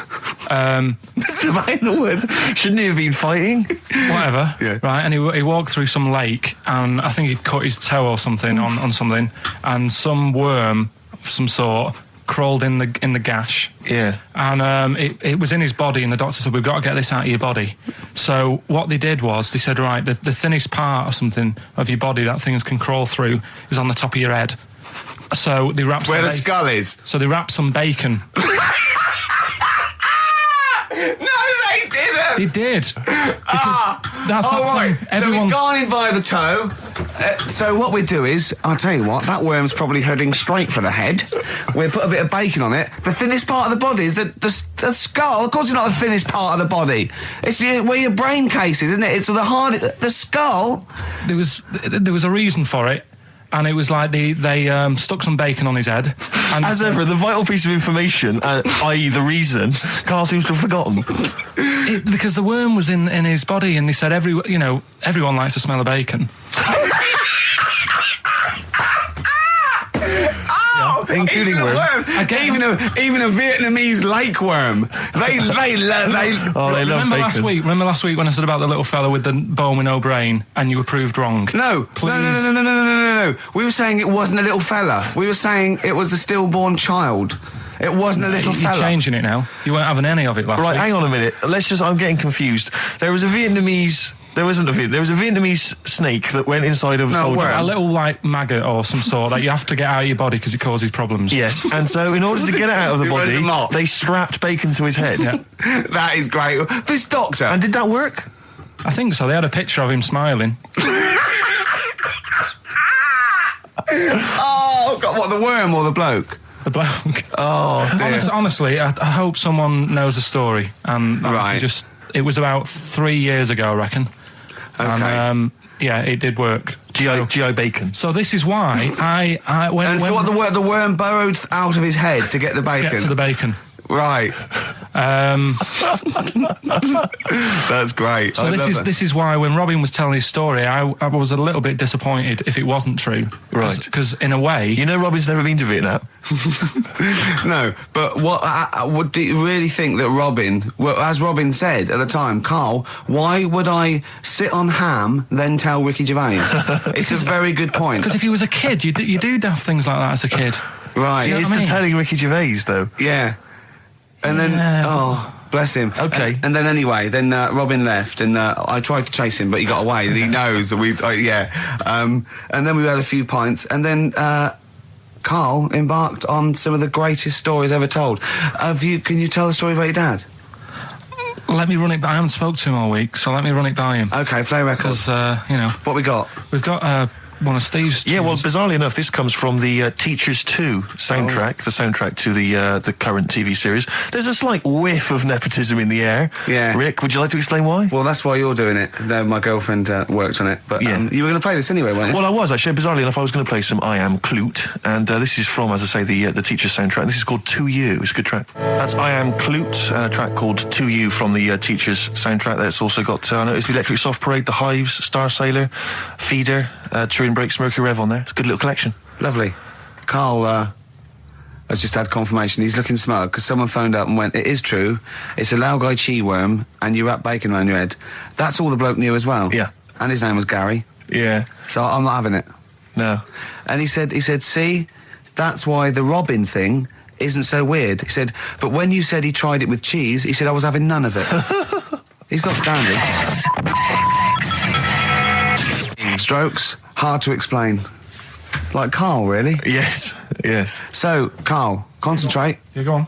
So, we'll leave the worm with the bacon wrapped around the head, shall we? Well, if you're ever caught in the jungle, Yeah. Always carry some... bit of Danish. Good advice. Lovely. M&M, sing for the moment, on XFM, 104.9, I'm Ricky Gervais, with me, Steve Merchant, with 5 little hamburgers. Got 5 burgers here, yep. And so I don't know, how should we begin, Karl? Do you want to just look at the size of these burgers? Look, they can see it on webcam, can't they? They can see us stuffing these burgers into your mouth. And by the way, I'm filming this, Steve. Look, Brilliant. Look, I've got a camcorder. We'll put this on unseen footage on a DVD or something. Or maybe on the website. On the Oh, Karl, what if you break the record? Okay, Karl, I'm coming round now to just monitor this and adjudicate. What's the web? If you want to see this on the webcam, what is it? xfm.co.uk. Right, okay. Hold on. So- Can I, Steve, I'm can not I do being that? funny. I'm not being funny, right? But I think I have got like a bit of a wheat thing. You've got a bit of a what? A wheat allergy Oh, thing. don't give me that. No, seriously, my head's... I've been eating a lot of shredded wheat recently. And my head's got a bit bigger. Karl, I don't think you can let us down now, mate. So you just got to put that first. No, I can't put that like that in my mouth on its... I've got to break it up. I've got to break it up. Can't break it up. Can't break it up. It doesn't say you can't on the rule thing. It does. It doesn't. I can't look. I physically can't. Try it. I can't look. I'd have to be Jay Goody to get it. Seriously, look. Oh. Try it. Yeah, I know, but you're not approaching it right. That's it. Come on, go on. That's all. Keep Oh, going. God, he's not going to do one. Keep going. That's good work. Keep going. How does he get brilliant? Keep pushing. Ease it Keep in. pushing. Ease it Keep in. pushing. Get one in at least. Ease it Get in. one in at least. Get one in. Ease it in. Get one in. Push it.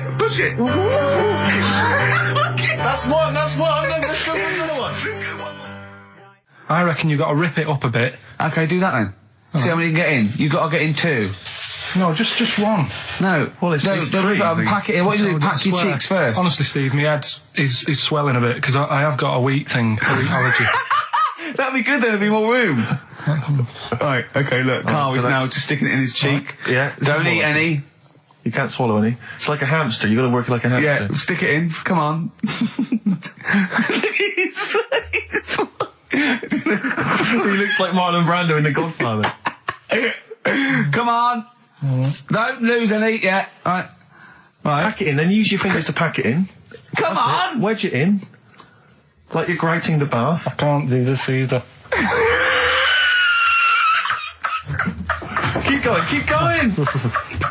Keep going, don't give up so early. This is part of the problem. You just give up, Karl, too quickly. You failed again. It's like your history O level. Come on, Karl. Come on. Do something all well. it's one there, Succeed at something. Push it in. You've got nearly a half a burger there. Oh, I'll come round there. You're chewing. Don't chew. I've got a bit of food.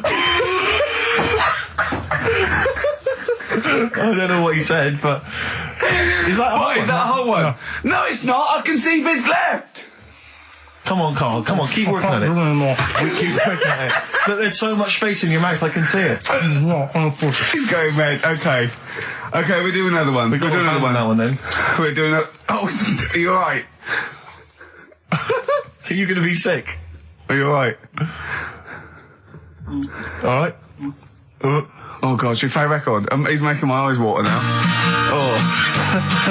Okay, I'll find a different one for you. Find a different one for What him. about most grapes eaten in 3 minutes? I'll go. Do you want to do that? Grapes are Most easy, aren't grapes they? eaten, that's easy. Great. Come on, grapes are easy. Come on, don't make him laugh, mate. He's choking. He's choking. Oh, Carl. Quick! Keep going, Carl. Come on! Come on! What happened? Did he just throw up? No! Don't make him laugh! Oh, Come on! we can make wine. Come on, Carl. You're doing so Come on, well, Carl. mate. I want to go. Come on. Only. Why are you making him laugh? That was a world record attempt. Come on. He's over the. Keep going. Come on! You got 25 seconds. Come on. Oh, I think that was a shame actually because you were doing well, but something went wrong. I know, and I think those are bigger grapes than the ones I've seen before. They're quite big grapes. Look at his face, he looks so despondent. Come on, Carl, 8 seconds. Just a few more. 5. Come on, what's the matter?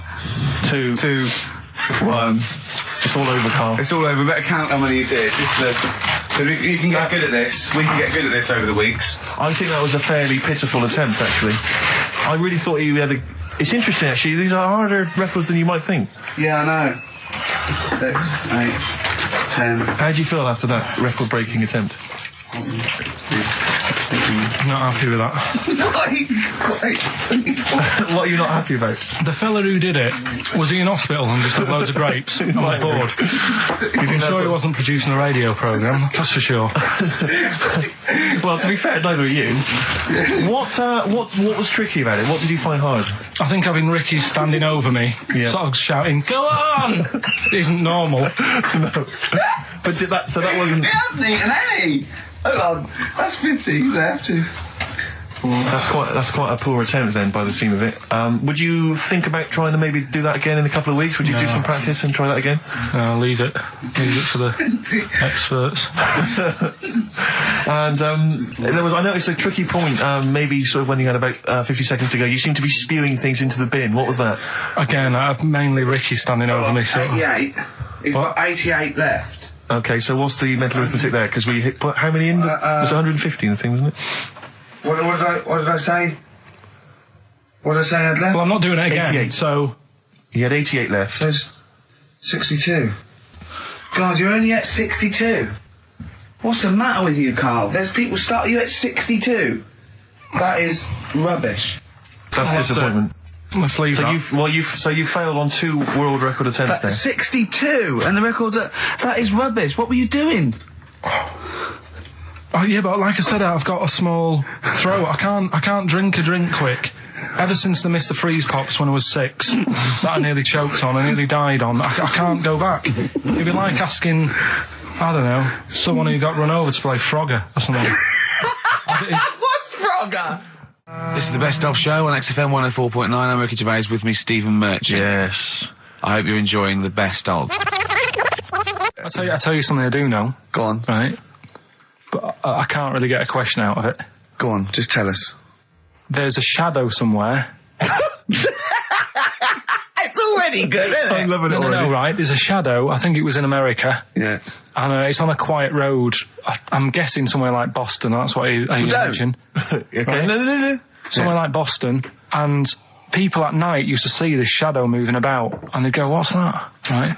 And it got known, the town, the little local town got known for this shadow, but it didn't cause any problems. What are you talking about? It was like, You lost me. What are you talking no, about? do you know, like some places get famous, like Scotland's got the Loch Ness Monster and that, but it doesn't cause any. Yeah. But it doesn't cause any problems. It does exist. Go on. Right, so there's this shadow walking about on the road. What do you mean? No, what's he again? Rubbish. Right, so he's walking Nonsense. about. Where did you read this? Where did you He's see walking this? about. This was on the internet, and I'm sure. Sorry. Sorry. Right. I thought it was shite. I didn't know it was on the internet. Right, so this shadow is moving about, and Independently of an object. yeah, and the local mayor and that is like, yeah, it's a bit weird, but it's not harming anyone. The mayor involved. Was he elected to that post? Hey, Mayor, we got a problem down here. Seems like a shadow. Well, it's not causing any problems. No, it's just causing any problems. Yeah, go on. But that's the thing. It was left for years, and then it did start causing problems. I see, that's it. If you leave these shadows to go unchecked, Rick, they go crazy. Yeah. You let them run amok in the city. Yeah. You've got to stand What around did it do? on What did it roaming do? shadows. What did the shadow do? It was pushing people off the bikes. It was what? It was pushing people off the bikes. I'll find out more for that next week. Right, that'll tease Oh, them. you're a maniac! We'll do more on that. We haven't had time for educating. Please never have children. Right, listen. Just promise me now you'll never have kids. Like when you're born, you're a little baby, wrinkly and stuff. When you get older, you sort of morph into a baby again. And you go through the same phases. So when you're young, you buy singles. You get old, you got nothing to do all day. You got all your pension money. What will I buy? Cliff Richard's on the telly. Here's my video, buy me song. You see, that started off as quite a sensible point, because I actually think they do it. But what was all that alien stuff about when you're born, you go wrinkly and you go wrinkly again? So sometimes you mix like normal things that human beings say with I don't know what. Well, look, when you're a baby, you've got a little bald head, no teeth. You get old. What happens? Are you a philosopher? You're an official philosopher. Because, I mean, it sounds like it. Oh, Karl, play a record. You're a gem. You're a diamond. Oh, chimpanzee, that monkey news. Right. There's this monkey, right? Yeah. And it had been, do you know you hear about monkeys being badly treated and stuff like that? Yeah. So, anyway, it goes into this home. It's 14, this monkey. It's called Matty, right? Goes into this home where it's looked after. What do you mean home? Just like just a little monkey home, right? Okay, so zoo. Yeah, kind of, yeah, but they haven't got any other monkeys there, right? What have they got there? They've got just other animals and that, but not that many monkeys. But anyway, because he's there on his own, again, you know... When you say monkey, do you mean a chimpanzee, by the way? Because you usually do. Yeah. I can't believe that journalist thought this was scripted. Amazing. So anyway, yeah. So it gets sort of pally with the people working there and that, and it's smoking fags. It's having a drink at night and all this, right? What do you mean it's having a drink at night? How? It's all here. It's all here, Steve. I mean, we haven't really got time, but Well, don't say it's all here like it's proof. You've got another stupid story that someone has put onto the internet. Someone sitting at home in their bedroom has put onto the internet. So he's having a fag, he's drinking a lovely glass of Bang Rock Station. Yeah, the wine that's perfect for a barbecue. Yeah. Anyway, it's loving life. It's forgetting about its past and everything, right? When this other monkey comes along, Oh no. Joel's brewing. Go on. right? That comes in. Something's said. Right, forget it then. Forget it. No, forget it. Yeah, but it's all the time. It's not just, I mean, you haven't done that with me, taking your clothes off and that yet. But, like, last night we were sat in the pub and I was saying, right, you know, let's not even worry about new features then. Let's get the current ones, you know, going. Like getting what? Good. Like, the one that I was trying to work out, the cheeky freak of the week. Think of that! Yeah, but I was Think of saying, that, though, as a normal conversation. yeah, As but a- I'd looked online, right? I didn't find that much. I found, actually, I'll tell you what I found later. Brilliant. We're looking for them, right? And then at one point, I think you said to me, go and, you know, what about the Guinness Book of Records? Yeah, you know, they'll have, like, the best freak in the world or whatever. Yeah, ever. So I said, yeah, bring one in. Now, you've got one at home. Yeah, I got a But you couple. couldn't be bothered carrying that in today, so I had to go out of the pub that I was at, Yeah. nip into Borders, Yeah. buy Guinness Book of Records, Yeah. out of my own money, $18.99, Yeah. bring it back, and then you said, I don't know if I want to do this feature. So it cost me 20 quid for that. I had to buy a video for Silence of the Lambs film clip. I'm actually out of pocket at the end of this.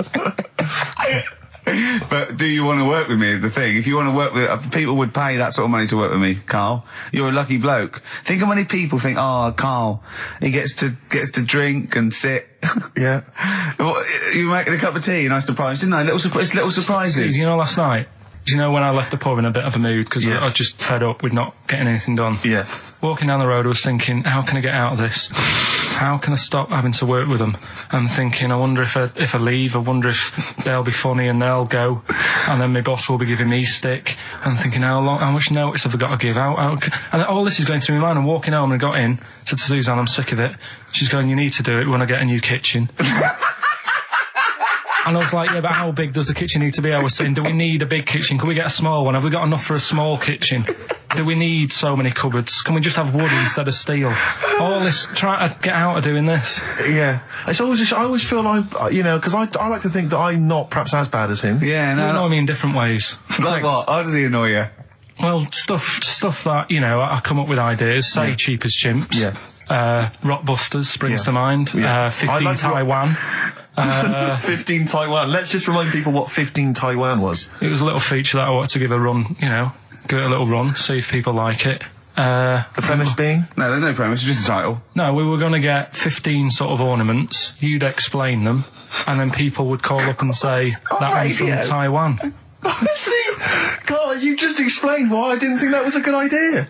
Yeah, By explaining the good... the funny thing is, Steve, right, I was walking down Regent Street on Monday, walked past one of these big stores, right, and they've got all famous quotes on the windows, right, and one of them was something like, an absurd idea is often a great idea. Yeah. Do you know who said that? Go on. Einstein. Yes. Which made me wonder, if you were his mate, would he ever have done E=mc²? Or would you have said, don't bother with that, it's not going to work? Because that's all you seem to do. Everything I come up with, you put down. Yeah. Well, that's one thing. He's negative, right? I don't know why. I don't know why he is. What else? He messes me about. I get him concert tickets for stuff, and you say, I didn't bother going. Yeah. That is annoying. You come in, with, 5 minutes to go with tracks that need editing. Yeah. The little bag, that bag that was free. Yeah, you got a free bag today, an XFM little rucksack thing. Yeah. You were like, oh, what's this? What's this rubbish? Yeah. Ricky said, I'll have it. They're great. He said, no, I want it. Yeah. Well, it was free. I need it. I'll give that as a gift or something. So, I mean, I think on reflection, Steve is probably a little bit more annoying than me. I won't go that far. You are annoying. If I had to go away for a week somewhere, if it was a quiet place... Well, you are again, aren't you? That's 2 holidays you had this year, I mean. If it was a busy place, I'd probably go with you, because people, do you know what I mean, staring at me all the time and that if I'm walking around with Steve. No, I'm just... Can I draw up a list of reasons I don't like you, Carl? Just being honest. What? I'll tell you, because the list of reasons I don't like you is incredibly long and getting longer. Just saying. Do you want another slap? Look at his face. It was really light, right? We've had the parrot, right? These are things that I found. Found the parrot, right? I've told you about the dog in the car wash. Right, you didn't tell me about that. You said there's a car wash for a dog. That's all you told me. Yeah, the but parrot, you said there's a parrot. What? It's a problem at funerals. Yeah. That's nothing. That's nothing. Do you understand? And they used to eat cats. what else have we got? There's an elephant in India with sore feet. Why? There's an elephant in India with sore feet. No, I'm interested. Why? Tap dancing. Why? See, I didn't write that He's much trying time to about break it. Roy Castle's record. He's still going. Go on. What is it? Think. It's an elephant, and it was really old. It was about 76. Right. And it had sore feet because it's old, and They don't make stair and lifts the that roads big, do they? roads are bad and that. Yeah, go so they said, what are we going to do? And the town was like, oh, we're used to seeing it around. It's part of the thing, we don't want it to have sore feet. Yeah. So they got some slippers made for it. And it had like a picture of the elephant looking happy wearing some slippers. I love him. I love Carl. His world. Think of it. Where did you see this picture? That was on the internet. Right. That's a lesson, though, for any elephants listening. Don't wear stilettos to work every day, because you can do your feet in. So that it's don't elephants have really bad memories? No, they have really good memories. Oh, do they? Yeah. Oh, well, that's good then. No, I just thought they'd forget where they put them. I thought there was something about elephants having bad memories and that. It goes on, where's my slippers? Yeah. I'm sure I left them by the Tesco. So, sorry, there's an elephant walking around wearing slippers? Yeah, that's in What India. kind of slippers? Those sort of old man ones with the sort of checkers. Well, round design. ones, I imagine. Yeah. Big round ones. There was that going on. And is it happening? Is it happier? I mean, does it feel No, more it satisfying? looked it. Did it look? How can you tell the elephants, please? What else is there? There was a woman who's had a breast insured for 150 grand. Right. Okay. Any more information there? What? Third party fire and theft? Don't know, it had a picture of her with them, out. I just thought, you should get them covered. Oh. He's done another real joke! Brilliant, that's a proper joke. He's done, look at his little face, he smiles. I'd like to see you on one of the sort of TV panel games. If they could bring back sort of celebrity squares, he'd be amazing as the centre square. Oh, that would be Wouldn't incredible. That be or on Countdown in Dictionary Corner. I imagine him in dictionary Well, corner. I've come up with cat. If that helps at all. Yeah. Memblent. Yeah, what does that mean, Carl? Just anything you want it to mean. What I've got, there's a dog that's got a cough in Singapore because it smokes 20 a day.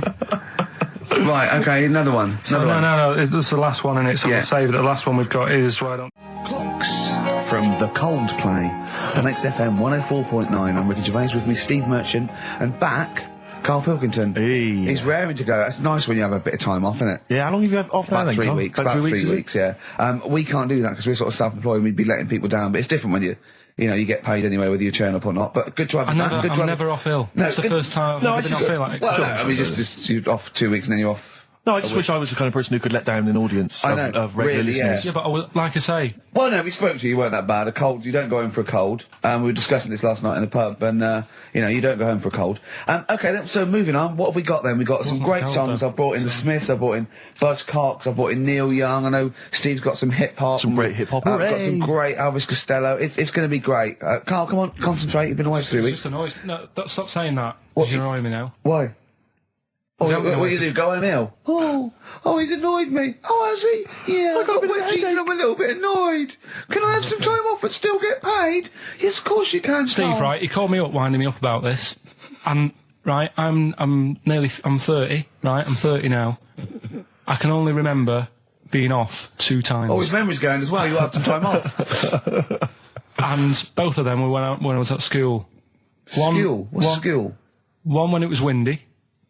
Why did you have time off? Because it was windy. But to be honest, Carl, that lasted for 7 years.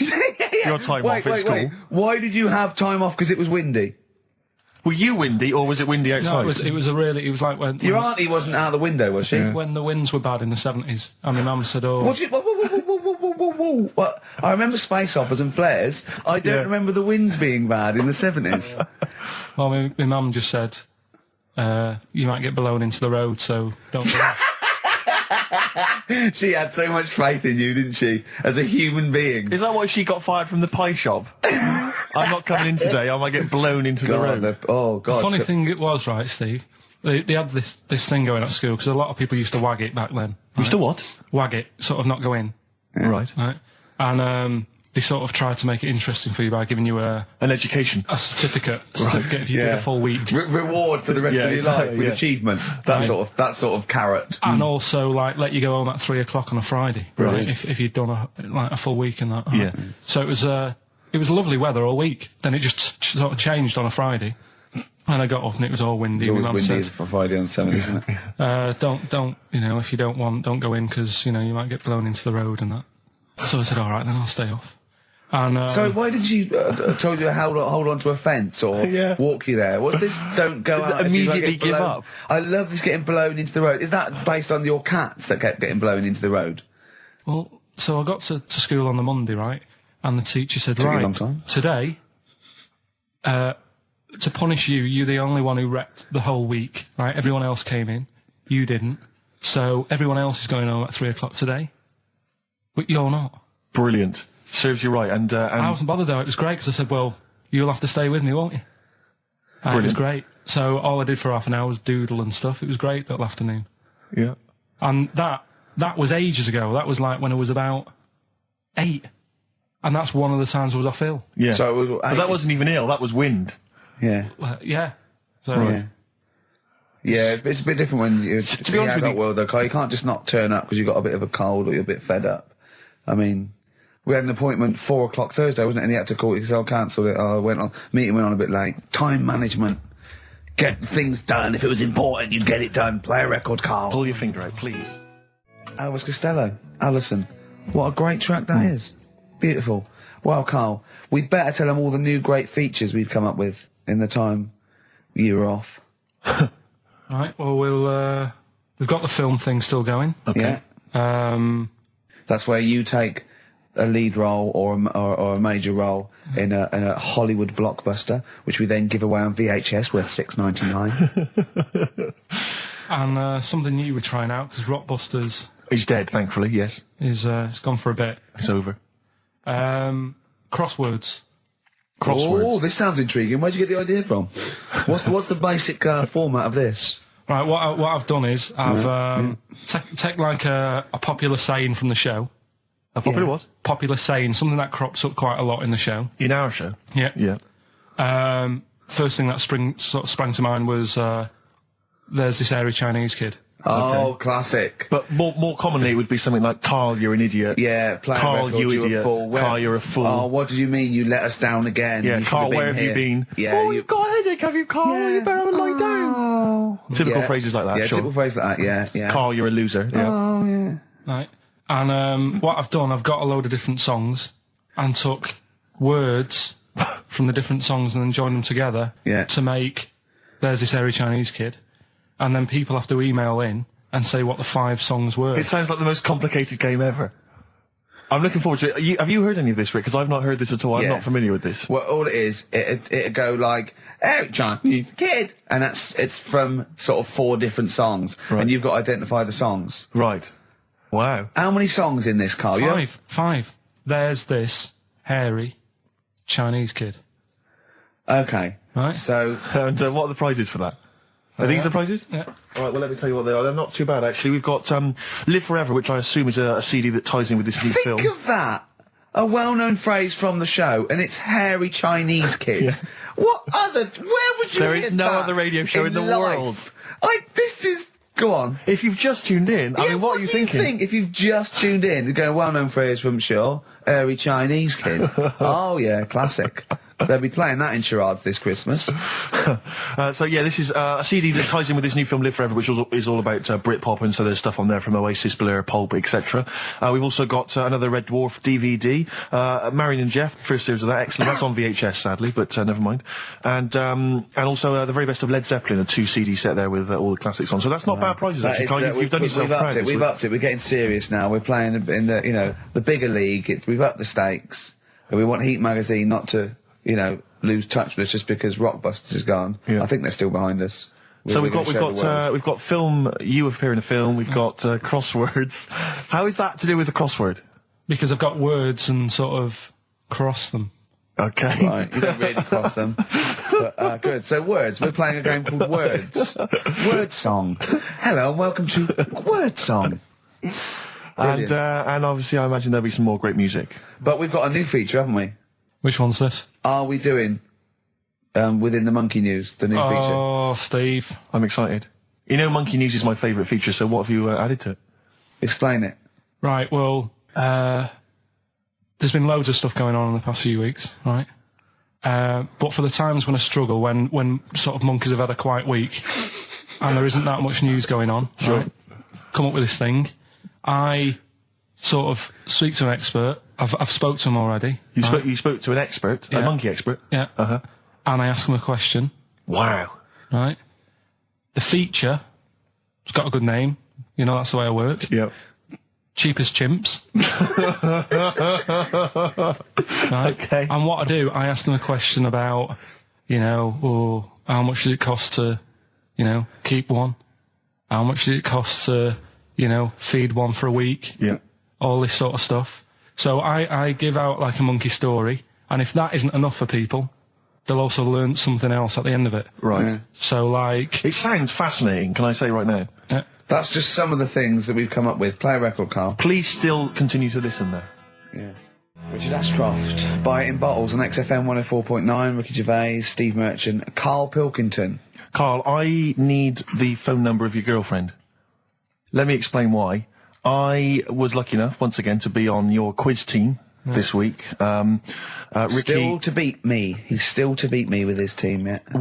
Second I came. we the gang here and some friends, we sometimes go down to a pub quiz in the local area, and I was very nicely, I was invited by Carl to be on his team.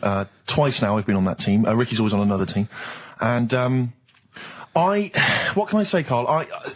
Do you mind me saying this now? Because I've analysed the team, and it's very much your team, and you've put the team together. You've recruited some excellent personnel. Your girlfriend's very, very good on the team, as is one of her work colleagues, and you normally bring in, someone like myself. I like to think I'm providing something with the entertainment section. I seem to remember last time I answered at least 6 or 7 questions that other people hadn't got, so I felt I provided something there.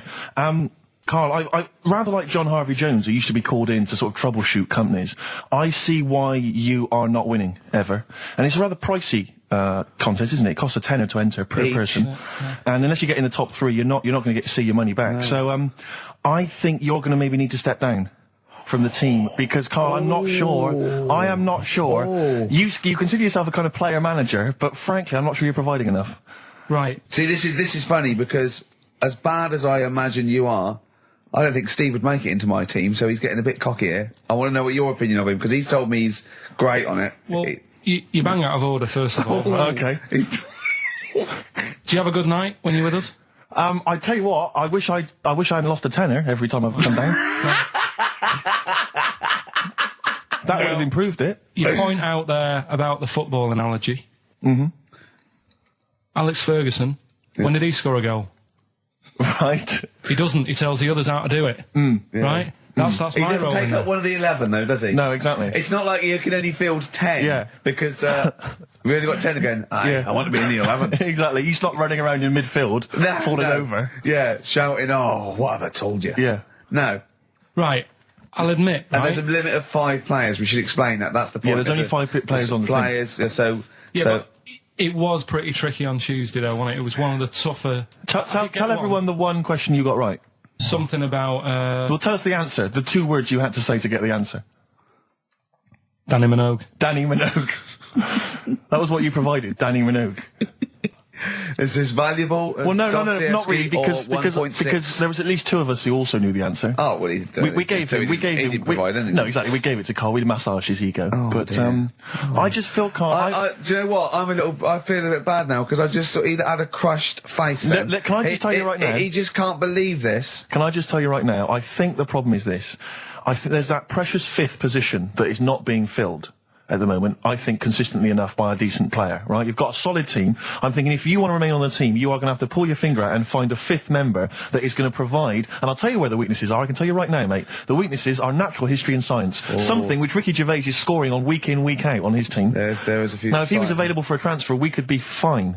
But we've got to find someone to fill in that space. Otherwise, I'm either going to quit or you're going to have to step down. Because I don't think I can be on a team where there is these obvious deficiencies. There are visible deficiencies. And, you know, the £10. That's £10. I'm not made of money. That's once a month. I've seen him depressed for 2 hours when he lost £20 at a casino after 5 hours playing. Don't bring that back. Don't bring up that again. That story. He doesn't like wasting money, Karl. You know that. What do you think? What's the solution? We've got to think proactively now. We've got to sort this out. See, there's always other things going on in my mind when I'm in that pub quiz. For me, it's just a little bit of fun. Sure. It's a night out. Do you know what I mean? Suzanne enjoys it. Yeah. Bit of a get-together. We have a chat beforehand. Yeah. We have a bit of fun. Yeah. But there was other things on my mind. Well, Karl, I can do that here. I don't have to lose a tenner. Wait, what were you thinking during the quiz then, when the questions were coming out? What were you thinking of? Well, what it was, right, just before the quiz started, I had to go to the toilet, right? Because the rule is, right, people who don't go to it, once it starts, phones off, no more toilet. They take it dead serious, don't they, right? Yeah. So I went to the toilet. Now, I'm not being out of order here, it just got me thinking, right? I went to the toilet. The gay fella in there, right? There was a gay fella in there. Gay fella in the toilet. Now, how could you tell? How did you know? Just typical, you know, everything about it, right? Everything about it, right, yeah. Oh. What, large handlebar moustache, leather cap. Butt plugs, amyl nitrate. Could I just say that these views do not reflect the views of the management of XFM or me and Steve. Or most of the people in this country. Go on, Karl. What's your problem? Yeah, but this is what I'm worried about, really. But this is why I only got Danny Minogue right. Right? Because this was floating around my mind. Went to the toilet. Big gay icon, now, isn't she? Go into the toilet. They have like men's cubicle and they have women's cubicle. Yeah. Now, without sounding out of order, is it wrong for me to think gay men should have their own little cubicle? Call in. They should have their own... Well, not cubicle, you mean an actual toilet, I suppose. When I was at the urinal, normally, you know, there's a fella there and then you go, all right. And there's no pressure. But I couldn't go. I was thinking, should I wait? If I go into the toilet, it'll look obvious. Yeah. I had loads of pressure and but this was going on. What were you worried about? I'm so sorry. What were you concerned about? Viewers? I'm so sorry. Well, it's like, right, listen, when I was a kid, right, and it's all right for you to go into women's toilets when you're a kid. It's like, oh, it's a bit cute, right? As long as you're not, like, over 15 or something, right? Right. But when I was a kid, I went into a toilet, and women, when they use their little cubicles, they don't shut the door. Some of them just sit down on the toilet, Yeah. right? And you see everything. And, no, seriously, that's probably one of the first times I saw, like, a woman. Yeah. That, right, and my Auntie Nora when she was staying over. What happened with your Auntie Nora?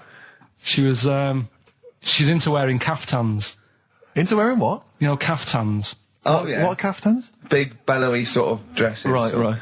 And, yeah, I used to sit on the floor at home in front of the telly. Sure. She was on the chair behind. Yeah. She did a bit of a sort of a Sharon Stone scene. Oh, God. Yeah. Did you see it? There was no underwear. No. What age were you? What was it like? What age were It you? was like a ripped tennis ball. So. What? Right, we're off air. We're off air. Either that or put us in for the Sonys. Iced tea. That's how I'm living. Bit of old school hip hop. Where's our tea? All right. Good point, yeah. Go make me a cup of coffee or something. Well, before you do that, can I just qualify something? I'm a little bit concerned about your toilet discussion. What exactly is your point again? I was just a bit bemused. You see, it's a tricky one. All I'm saying is, right, there I was at the pub quiz. I go to the toilet, not thinking about anything. I try to go, right? There's a little gay fella next to me. I love this little gay fella. Now, the weird thing is, there's nothing stopping him having a little glance, right? Because he's allowed in the fella's toilet. Yeah. Now, I'm not allowed to go into the woman's toilet and have a little look round. Right.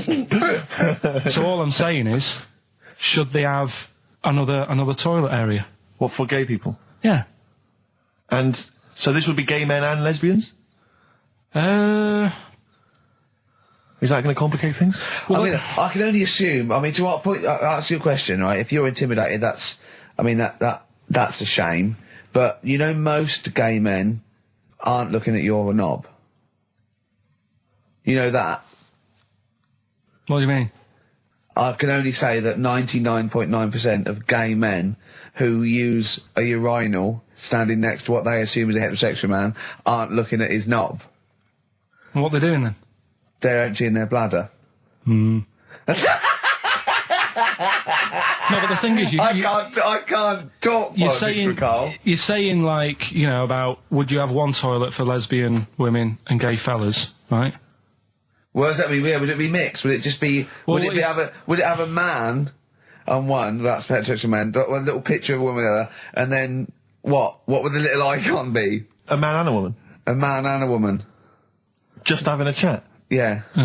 In pink and dot But lines. you couldn't mix them, because then what would happen is you'd get people who are going, oh, I'll play up to this a bit, What, pretend to be gay? and yeah, you know, sort of grow a moustache and shave their head. And pretend to be a lesbian.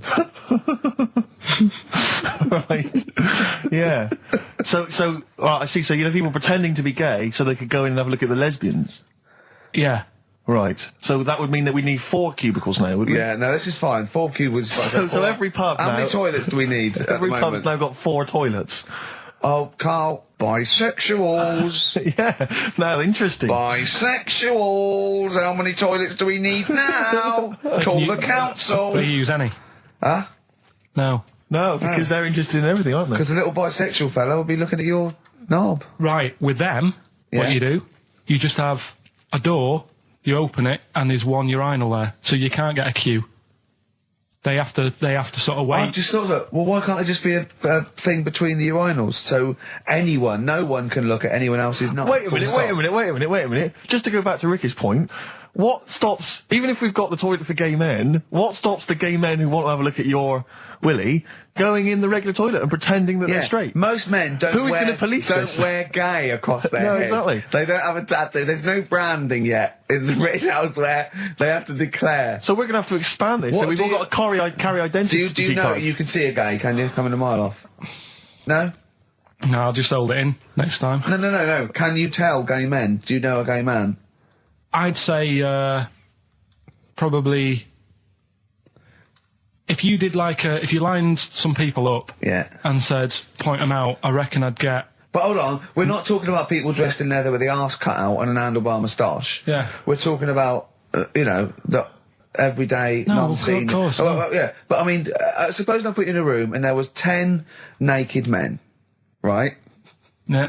And there's 5 gay men and 5 hetero. Could you walk along that line looking at those gay... Am I naked? No, you don't have to be naked. Why would you have to be naked? To catch them out. Play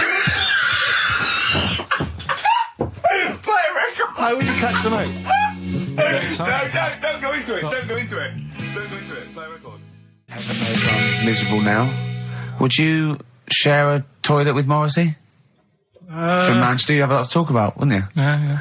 We've had an email, Rick, from Jim, and he's just simply said, what about a separate cubicle for bold Mancunians? Wow. Makes a lot of sense. Yeah. You just have your own toilet.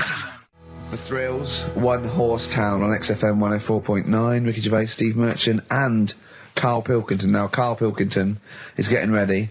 It's the start of a new strand in the show, a new quiz, a new competition to replace Rockbusters. Now, that's quite a tall order, but what have you done?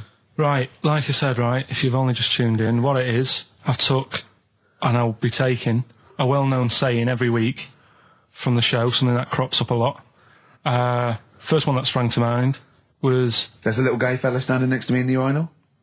That's next week. Okay. This week, there's this airy Chinese kid, right? Yeah. That's crops up quite a lot, Sweeping the nation. right? So what I've done, I've got 5 songs, Yeah.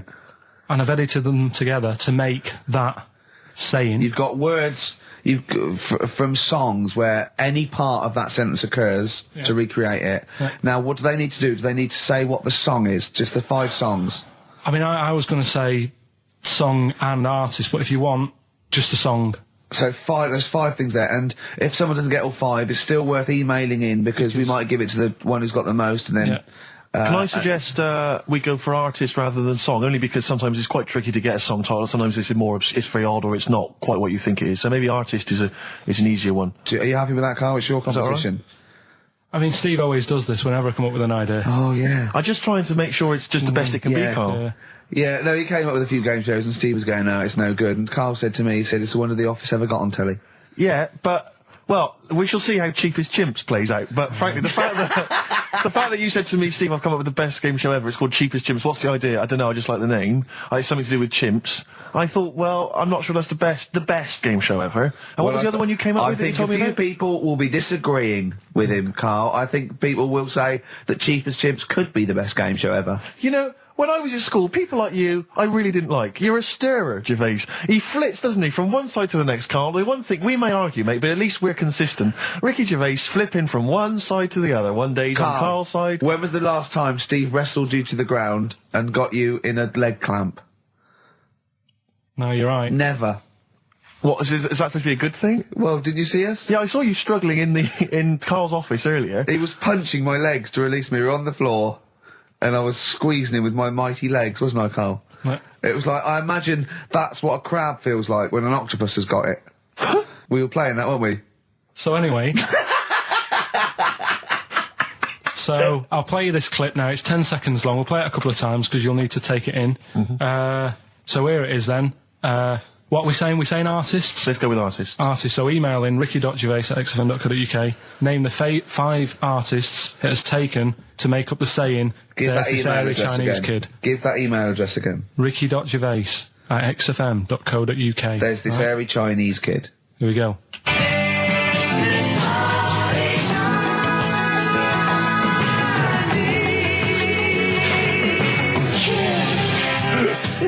Play it again. Play it again. Here we go.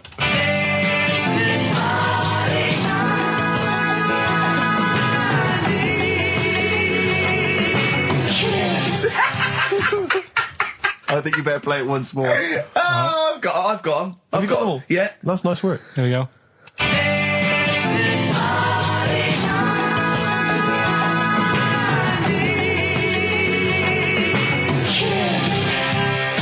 I can just remind you now that the prizes include a Red Dwarf DVD, Marion and Jeff, the first series of that on VHS, a Live Forever Britpop CD, and also the very best of Led Zeppelin. Let's play one of those actually while we're here. Brilliant rock and roll. One of the prizes on Karl's competition this week is the very best Led Zeppelin. That's obviously rock and roll. We've also got a Live Forever Britpop CD, Marion and Jeff, and Red Dwarf. And should we play it again? So people There's have got this another hairy chance? Chinese kid. Who are the artists? Here we go.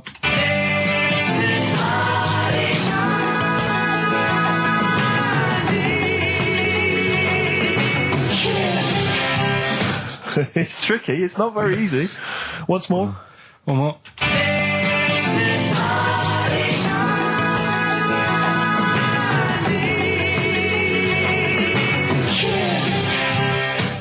Quite hard. There you go. Ricky.Gervais at xfm.co.uk. Those prizes can be yours. I, at the quiz, also discovered, of course, and I don't know, I'm just intrigued to know, Karl, I'm just intrigued to know. It was your girlfriend's birthday, wasn't it? Earlier in the week? Or last week? On Monday, yeah. And, I mean, obviously it was a triumph with the stuff you got her for Christmas. The condoms. The box of condoms. Box set of condoms. Oh, yeah. not just the singles, the whole set. Yeah, a complete collection. Brilliant. So what did you go for this What did time? you get her? Yeah, but No, Yeah, but it's her birthday. How long have you been together? about 9 years. Okay, so, God, it must cost you so much. every No, but it birthday. starts getting tricky, doesn't it? Because I spoiled her a lot in the first few years. Yeah. So then you Here's start- a packet of rubber bands, enjoy them. Oh. Well, it's what she wanted. Okay. I mean, you're making out as if No, everyone wants paper clips. Come on, what did you get her? got her a new pair of gloves. Right. All right, well. And? What, nice leather ones from Selfridges or Harrods or something? They were good ones, the sort she likes. So they were. Well, they weren't the little woolen ones that she had. Yeah. I thought that was a joke when she said he got me these, because I laughed. No, I know that's the one she did have. When they said it was his birthday, right, it was her birthday Monday, and me and Steve wanted to get her, and she went, he got me these, because she had those little woolen gloves on. I laughed, because I thought she was joking, Karl. That's what she wanted. I've told you before about buying presents. Did those gloves have your name sewn in them? And a piece of string that ran over the back of your duffel coat? You know, I've never been into getting presents and that. I had the problem at that Christmas one, that time with the Victoria Plum. Yeah, we'd hate that. We'd hate to bring that back. We've done that. Because you talked about the book, because it's kind of to do with your dad, isn't it? He's a very bad gift buyer, was that the problem? Well, yeah, my dad just wouldn't bother. It was my mum who sort of made an effort, and she sort of worked out half of what I wanted, then she left it to my dad to get it off someone, see if he could get one cheap or whatever. I love the fact that usually people talk about, like, drinking heavily or violent abuse, right? Yeah. But here's what he's been left with and scarred with from parents is bad gift buying. Yeah, and That's the not so Victoria bad, Plum is it? incident. In the greater scheme of things in the world, Yeah, but- that's not a bad thing to have, is it? Right, there was this, this is what it's like about getting presents and stuff, right? With my mum and dad. Go on. My mate, Colin, right? Colin Makin? No, Colin Bailey. Oh, right? yeah. He had a little Sinclair Spectrum, right? Yeah. Computer, Yeah. which was like the thing to have at that time, right? yeah. You used to always go round to his house. The deal was... Not the one you had to play through the window because you weren't allowed. No, that's another lad. Oh, right? yeah. This is a different lad. And the deal was, he came to our house, and my mum gave him a pie. And then I'd go round to his, and I'd stay there for a few hours playing, Hungry Horace and stuff like that on it. Sure. Right? Now, my mum and dad knew that I really wanted one of these computers, right? So I waited about a year. Came round to Christmas Day. I thought, I reckon might have one. Turned out they bought me the wrong one. They bought me a ZX81 instead of a Spectrum, right? And Christmas Day, I'm there trying to load the games up. It's not working. I'm thinking, what's wrong, right? And the thing with me, when I was a kid, I used to get quite sort of agitated. This is the moment. Right? I found out that it needed a RAM pack to make it work, right? Looking in the thing and it's saying, and make sure you put your RAM pack in the back. And I was like, oh, where's the RAM pack? And my dad's going, I don't know, I've got you the main bit. That's it. So, I was that wound up, I just was sick, right? Just sick. I didn't feel sick or anything, I just was like, oh God. Went to the sink, just sick. Because I was that on edge about it. I said, come on, we've got to get one. And my dad's like, Tandy's shut, we're not gonna get anything today. Ruined again, Christmas Day. That was after the year when my train set got blown up by our kid.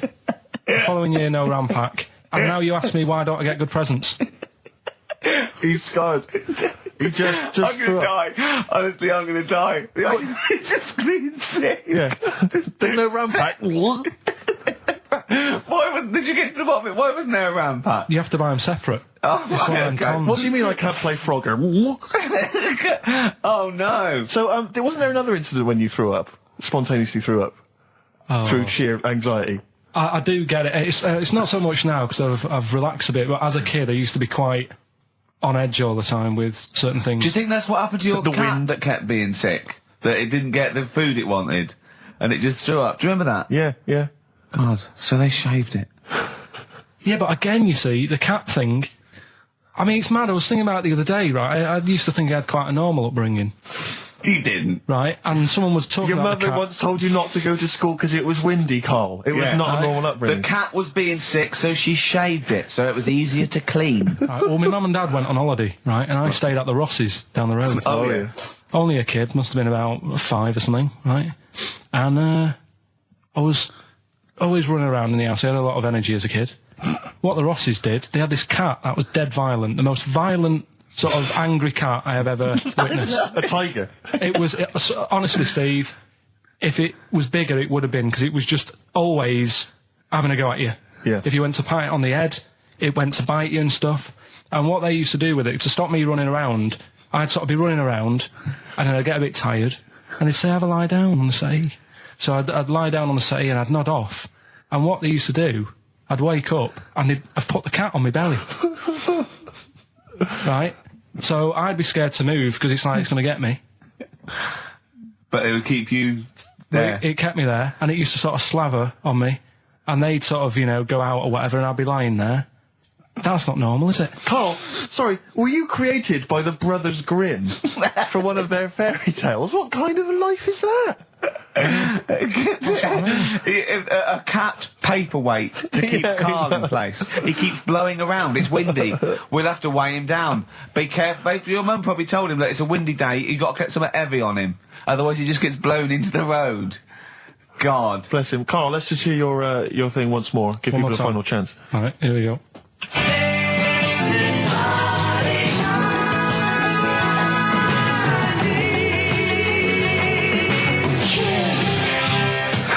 Ricky.Gervais at xfm.co.uk. Strokes someday. Do email in if you've got any of these, because most people have only got 3 out of the 5. Only one person's got 4, and they haven't got the second bit, the this of there's this airy Chinese kid. I reckon if you've got that, I realise that I've only got 4. I got that one wrong, so that's the one to get. All right? Ooh, those chili peppers are quite hot. Can't stop. XFM 104.9. I'm Ricky Gervais. With me, Steve Merchant and Karl Pilkington. All right. Carl, you know what the time is? Bong. Monkey news. Yeah. Right. Imagine if Trevor McDonald started like this. Yeah. There's been a lot of stuff going on that with monkeys. Oh, yeah?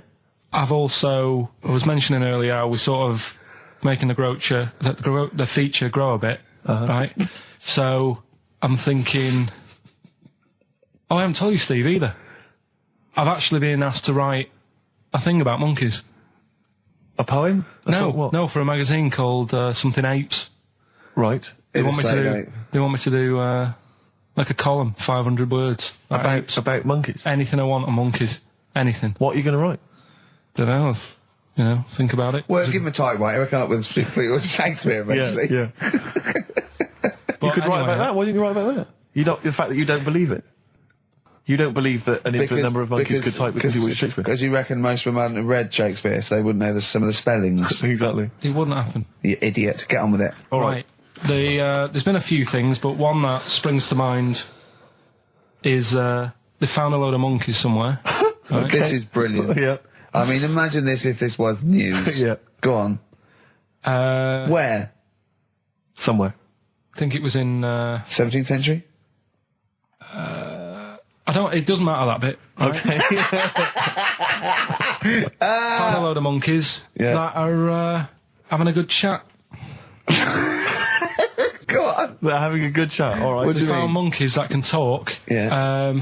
They've worked out they've got about 534 different words that they're using to like have a chat about stuff. More than you. Yeah, what do they chat about then? Just, things that monkeys are worrying about. Just, where do you get that from? Who does your hair? You going out with her again, are you? Yeah. Oh, yeah. Have you seen that? Sorry, you can't just leave that. No, I'm just intrigued. I'm just intrigued to know what else. Is there any... No, were I mean, that were they was- discussing the humanity? Did you see that programme on Channel 5? Yeah. He can walk upright. Yeah. was good, But wasn't I mean, Did you what see do how mean- well Do you hung mean he they was? taught them? They taught themselves this language? Yeah. Where is this? In the wild? Is this? Is it? Not sign language. It's but in some jungle somewhere. They found these monkeys. He heard some explorer was over there, cutting through the woods and that. and he heard his name, Heard and he some- thought, "That's what he went. What do you want, Ronnie?" It wasn't me. I didn't say. Yeah. I didn't say. Oh, it's Snodgrass. Where'd you get that gun? Yeah, exactly. Well, it's only me and you here. Yeah. It's weird, isn't it? No, it's not weird. It's not true. Well, right, come on then. What's next? Once again, what I'm thinking, that did happen.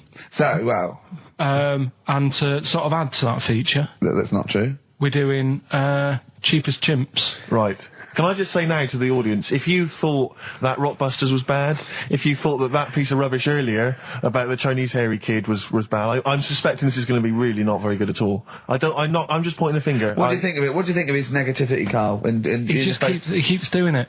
I just don't think you should start with the name of the quiz first. This is my only concern.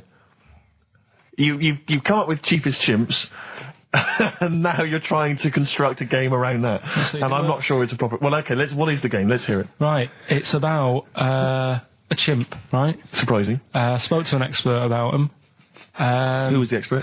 Someone at London Zoo. Okay. How many bananas do you think the little chimp that they've got at London Zoo eats a day? Right.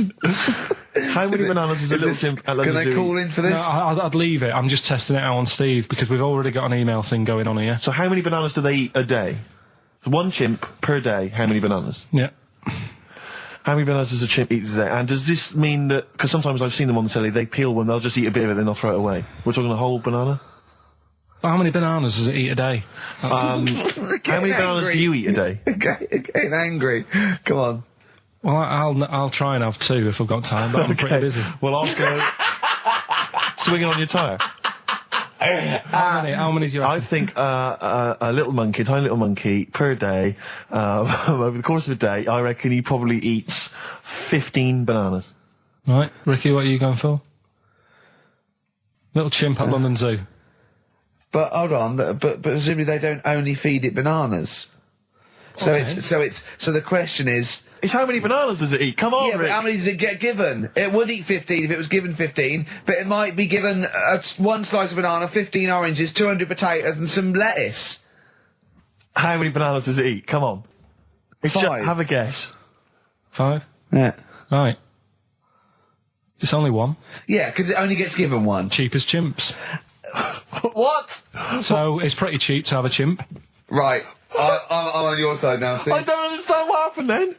So at the end of it, you always shout cheap as chimps. Is that what? That's the quiz, is it? Oh, play a record. Carl. Wait, so is that it? Is that seriously Is it? that it? Was that the first instalment of Cheapest Chimps? Yeah. We'll have to see what the press say about this. And why does it only eat one banana? Because it only gets given one banana. I think that's all it wants. No. So you don't even know. You didn't even bother to No, ask him. it wouldn't just get given one banana and nothing else. It would get given banana and then lots of other stuff like apples, oranges, carrots. It would get given a balanced diet. Cigars. Yeah. So it's just how many do they give it at London Zoo? I look forward to playing this again. Who is he and what is he to you?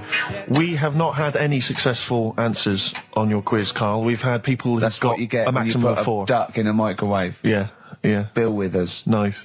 All right. Cheers. So I'm not talking about cheapest chimps. That's safe. That's going to run and run. Yeah, that is going to run and that's run. really got legs. I'm going to check the press Monday. I can only assume it's a triumph. Exactly, another Pilkington triumph. Yeah. I'm going to give the prize, if you don't mind, Carl, to Karen and Jeff Gillian, because they're the only they were the only couple that got the second answer, which was very, very But tricky. they got 4 today. But they only got 4 But right. 4 is the top answer. So should we give the So answers play it, now? Carl, and then tell us who each one is. Right.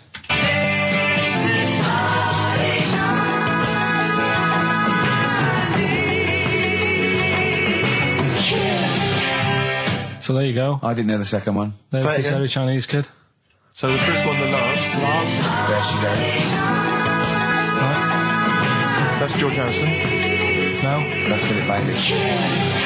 And that's Deacon Blue. Right, so it was the Lars, Yeah. What's the second one? Strokes, That was very tricky. That is hard. George Harrison for Harrison, yeah. Airy, that's all I could get. It was Ari. Ari Krishna, yeah. But it, Chinese, Phil Bailey. Chinese War is. Yeah. And Deacon Blue, Real Gone Kid. Real Gone Kid, yeah. There's this airy Chinese kid. Very, very hard. I love the fact that the normal bit of that, like, the normal bit is like the well-known phrase, there's this hairy Chinese kid. Yeah, exactly. Like, nothing happened there. That's normal. There's this hairy Chinese kid. As a phrase that often... In fact, you're right. We must have said that phrase 20 times today. When was the last time that was said 20 times? Never. I don't think it's ever been said anywhere. There's this hairy Chinese kid. I mean... Even in China. I don't think it's... Well, it's very rare. Definitely not said in China. The prizes they've won. The prizes they won: Red Dwarf DVD, Live Forever, the best of Britpop, Marin and Jeff on VHS, and the best of Led Zeppelin. Well done to Karen and Jeff Gillian. I've also seen no proof of this hairy Chinese kid. None whatsoever. Alpine Stars, Burning Up on XFM 104.9, Ricky Gervais, Steve Merchant, Karl Pilkington. Steve, you were out of the room there. Mm-hmm. Karl took a phone call from someone. Okay. He's found a cellmate. Right. Not a soulmate, I think one day they will be cellmates. Yes. Because he's just like, he loves everything Karl loves, and he was telling Karl stuff, and Karl's face was lighting up. Yeah. He's told him of 2 Russian kids in the circus. They're covered in hair, and their mum tells them off because they're covered in fleas.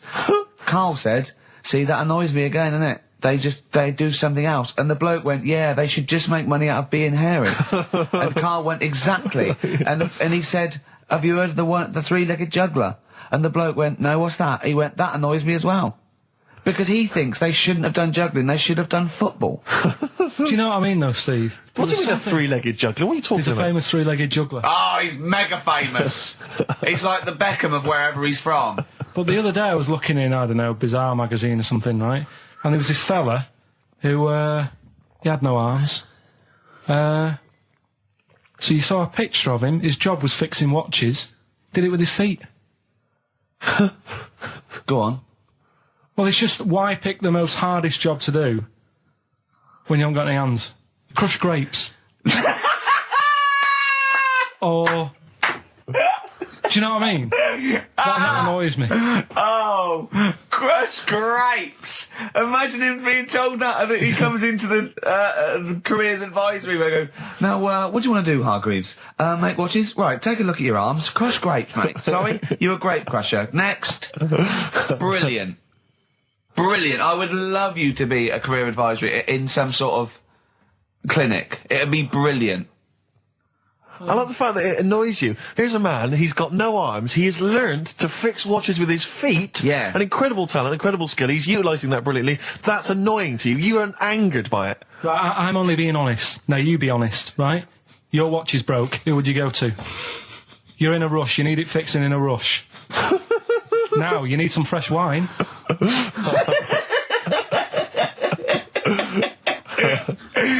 Be honest. Oh, you're amazing. But what's this thing that you've been talking about, this video? Freaks, right. It was a thing that was banned for like 50 years. I think it's been taken off again, but I don't know why, if it's just been deleted, right? It's a quest. If anyone out there has got a copy of Freaks on DVD or VHS, can Karl borrow it, please? I mean, I almost want to set up a camera to see him watching it. It's absolutely real. They used people in the circus of the time. I think it's the 20s or 30s of the Depression. And there's people, there's coneheads, there's a bearded lady, all genuine. There's a bloke they call the human slug who's got no arms and no legs, Karl. And he's just there, and he rolls a cigarette and lights it with his mouth. I think I've seen his brother, who isn't called the human slug, is called the pillow. Right. How does he make a living? He, Does anyone want to meet Karl for money? Do you know what I mean? the annoying thing was, right, there was a picture of him. I was going to put it on I think I've seen his brother. on our website, we put things up like this, right? If you go to Ricky.Gervais at xfm.co.uk/. What? You put things like that on my website? It's nothing to do with me. I want people to know that website is not kept or looked at by me. So, what have you put on there? There's a fella on there who's known as the Pillow. And he's, you see, I get a bit worried with things like this because we're not sort of having a go or anything. It's just things that Fascinate you. Yeah. And, it's a guy, it might be the same sort of thing. What's your one I called? bet you used to stare at people with goiters, didn't you, when you were little? In Tesco's. Well, just go to xfm.co.uk/Ricky, it is. What's the worst thing you've ever seen on, like, a human face? You know what it is, and What I is don't it? want to talk about it. I can't remember. Have you No. told me? Yeah. What is it? But go, It's not go the to, elephant lady. Go that used to the, yeah. Is it the elephant lady? You talked about that, I know. Yeah, I don't want to talk about it again. Go to the website and see the human pillow. Why is he a human pillow? That's what annoyed me. I thought it was more of a draft excluder. Oh, that breaks all kinds of rules. Buzzcocks, harmony in the head. Now, things are flying here at XFM. People have called in. There is a video of freaks on the way. Carl's going to see that within the week. That's exciting. That is exciting for me. Do you know what I mean? About our education of Carl. We started off trying to teach him about science and history, and now we just find out he likes pictures of hairy Chinese kids and Who women. doesn't? Who doesn't? No, true. You've got a theory about pictures of freaks, haven't you? You see, you always bring things up that I don't want to talk about because I'm really worried that people, if you've just tuned in for the first time, it's the first time you hear it, and we're talking about hairy Chinese kids. Yeah. Talking about the human worm. Carl, listen. People don't think that you're taking the piss out of those people. They lump you in with them. Do you know what I mean? They think that you're a freak of nature. So you can say anything you want. Do you know what I mean? Because it's honest, it's from the heart, it's genuine. So don't worry about that. Yeah, but Suzanne was saying last night that I've got a heart of stone, or whatever it is. Why? Because I wasn't crying at Comic Relief. And all I always used to say to her, get out Elephant Man, let me watch that for 30 minutes, I'll be crying my heart out. Why? Why do you care about that but not... Because it's that is more real, isn't it, right? Think of John Merrick. Sorry. What, the film starring John Hurt is more real than footage of starving people in Africa? No, but what I'm saying is, think about... See, this is why I didn't want to bring it up, because people are going to just say... Well, you're allowed to cry at what you like. People can't have you for not but crying at someone and crying at someone else. Imagine that, like, if you've seen the film, you know, his head's all, you know, messed up and that. Yeah. He's getting picked on all the time. Yeah. By It's Michael just- Elphick, I remember. Yeah. It's just really, really sad. Whereas, you know, we're trying to help But you out give him a bun people. and he forgets it. Do you know what I mean, though? He never forgets, Rick.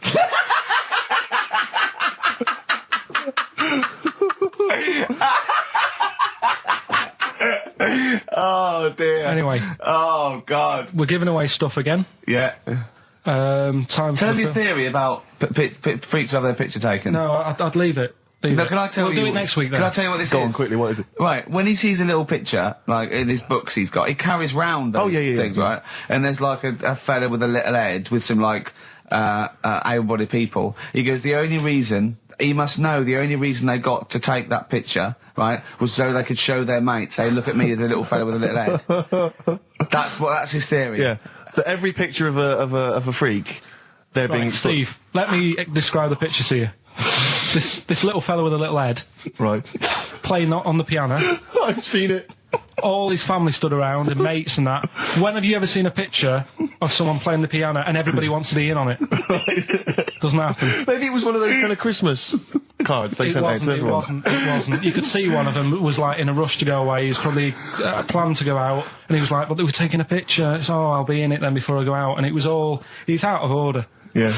If you say, do you know the one? I do know the one you mean, yeah. There you go, What about the one in the, when you went down to Cornwall, in that little We'll talk pub? about that next week. What, you want to get on, do you? Yeah, right. We've got to give away another prize. Yes, you lucky people. For those of you that haven't seen it and do not have the requisite £4.99 to buy it yourselves, you can win on VHS cassette, panned and scanned. Billy Elliot, the special edition, includes bonus documentary, The Billy Elliot Boy. Oh, and, I'd like to see how they really sort of made that film. Exactly. Well, it's the hit film Billy Elliot, and you can win that on VHS. Because, Carl, I assume you have included yourself in an excerpt from the movie. Taking a scene from the film. Who do you play, Billy? I'm playing the part of Billy. Brilliant. And we'll have a question at the end of it. Come on. Brilliant. 2, 3-part of all way and go. Alright. Just been down the valley. So you don't know where you... What are you looking like that for? What's wrong with Bally? What's wrong with Bally? Yeah, well, what's wrong with it? It keeps you fit and that. What do you think, Auntie Nora? You think about me doing ballet? I used to go to ballet. There you go. She used to go to ballet. Used to say I could have been a professional dancer if I'd had the training. Bet you were pretty good, weren't you? Wasn't the time you had wind for 5 minutes, was it? But you well glided across. Will you shut up? What's wrong with ballet, anyway? For girls, not for lads, Billy. Lads do football or Well, I've done that, yeah. boxing or... Did that for a couple of weeks, so... Wrestling? Wrestling? Yeah, wrestling, yeah. Oh, friggin' ballet. Well... Don't worry about it, anyway.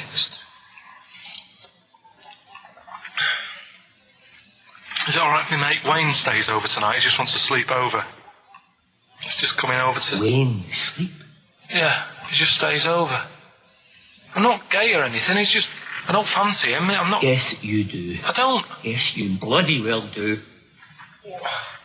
What, just because I want my mate Wayne to sleep over and I've started doing ballet, that turns me into a gay man, does it?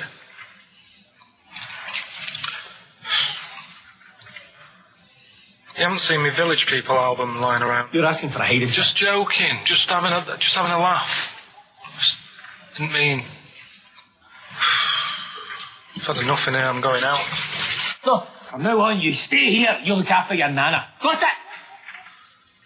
Yeah. Yeah. Alright. Well, there it is. What's the question? Powerful. I'd like to know, what was the name of the actor that Carl was taking the role of? Does that make sense? That's not grammatically quite right, but anyway, that's yeah. fine. Who was the young lad that Carl was taking the place of there? Name of the actor, not the character. And just email in ricky.gervais@xfm.co.uk. You can win yourself. You've got to be fast. You can win yourself a VHS edition of Billy Elliot worth £4.99 price. I'm going to leave the sticker on, which has actually got the price on. Brilliant. I'll leave that on so you know just what you've got in you. Foo Fighters. No, it's not. Yes, it is. Feeder. Feeder. Yeah. I don't know what I'm doing now. Why have we got to stop? Sorry, we just had an argument then. Why have we got to stop at 5-2? It's just the football's on, isn't it? So what can we do? We can do a link here, and then we can play. we'll talk here. We'll play a song, do a little. What about chat. the competition? We got to announce the competition. Well, Steve. Well, I can tell you right now that there's only 2 people, it would appear, that are interested in a VHS copy of Billy Elliot. That's how mediocre that gift and that prize is, Carl. I don't know if you want to learn from that. Yeah. But I'm going to give this one to MJ McKay, who has correctly identified that you were taking the part of Jamie Bell That's in it. Billy Elliot. So, well done. Right, just forward me that, and I'll Sort that out. we'll get the video. What film are you doing next week? Don't know. I've got been out and bought a couple. Got Silence of the Lambs I can do something with. Right. Bought Fight Club, but it's a bit difficult. Always open to suggestions and that. So, you got any favourite films? What about the 1930s film Freaks? Oh, Can't wait. I cannot wait for that'd be your... brilliant. That'd be good. Excited about that. Why don't you do a film review of that next week as well? Yeah. Well, it depends. If the fella, if anyone's got it, just send it in. I'll send it you back once I've watched it. So that'd be good. Next week we'll do. Oh, please tell me there's going to be more Cheapest Chimps. Yeah. Oh, thank goodness. We'll see what the press say. We'll see what the press say about that. Looking forward to that. Do you know, like, you're always having a go at my ideas? Yeah. Little, Yeah. Cheapest chimps you put down. Mm-hmm. Again, I normally come up with these because you don't come up with a competition idea. Sure. Yeah. He's done him again. Yeah. Well, Cheapest Chimps, mine, you're dissing it. Yeah. Rockbusters, one of the most successful competitions ever. Uh-huh. And he means in the world, not just Yeah. on XFM. Yeah. You put that down. Yep. Right? What are you thinking about this, right? I was watching Comic Relief last night. Came up with an idea. Mm-hmm. Right? You get Jono. Okay. John Right. O'Coleman, yeah. Say Vanessa Feltz. maybe, Dawn French, because she'd be around for that. And then get them all in a room for comic relief. And what you do, put a cake in front of them. Yeah. Right?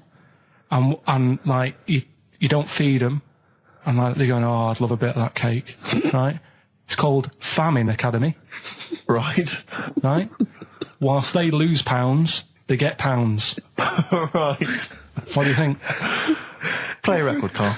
Well, I love it. again. I love Do you it, know what I Carl. mean? Yeah, again. Small Faces All or Nothing, finishing this week's edition of the show. Is that because Carl would love to see pictures of people with small faces? Very small faces, yeah. He'd love anything, wouldn't it? Anything. Brilliant. Oh, I'll tell you what, go in the basement of Waterstones or Foyles, right, and go down to the books with, sort of congenital illnesses. You'll see some brilliant pictures, I'll tell you. Hot tip of the day there. Yeah, good on advice. XFM 104.9. If you're at a loose end this afternoon.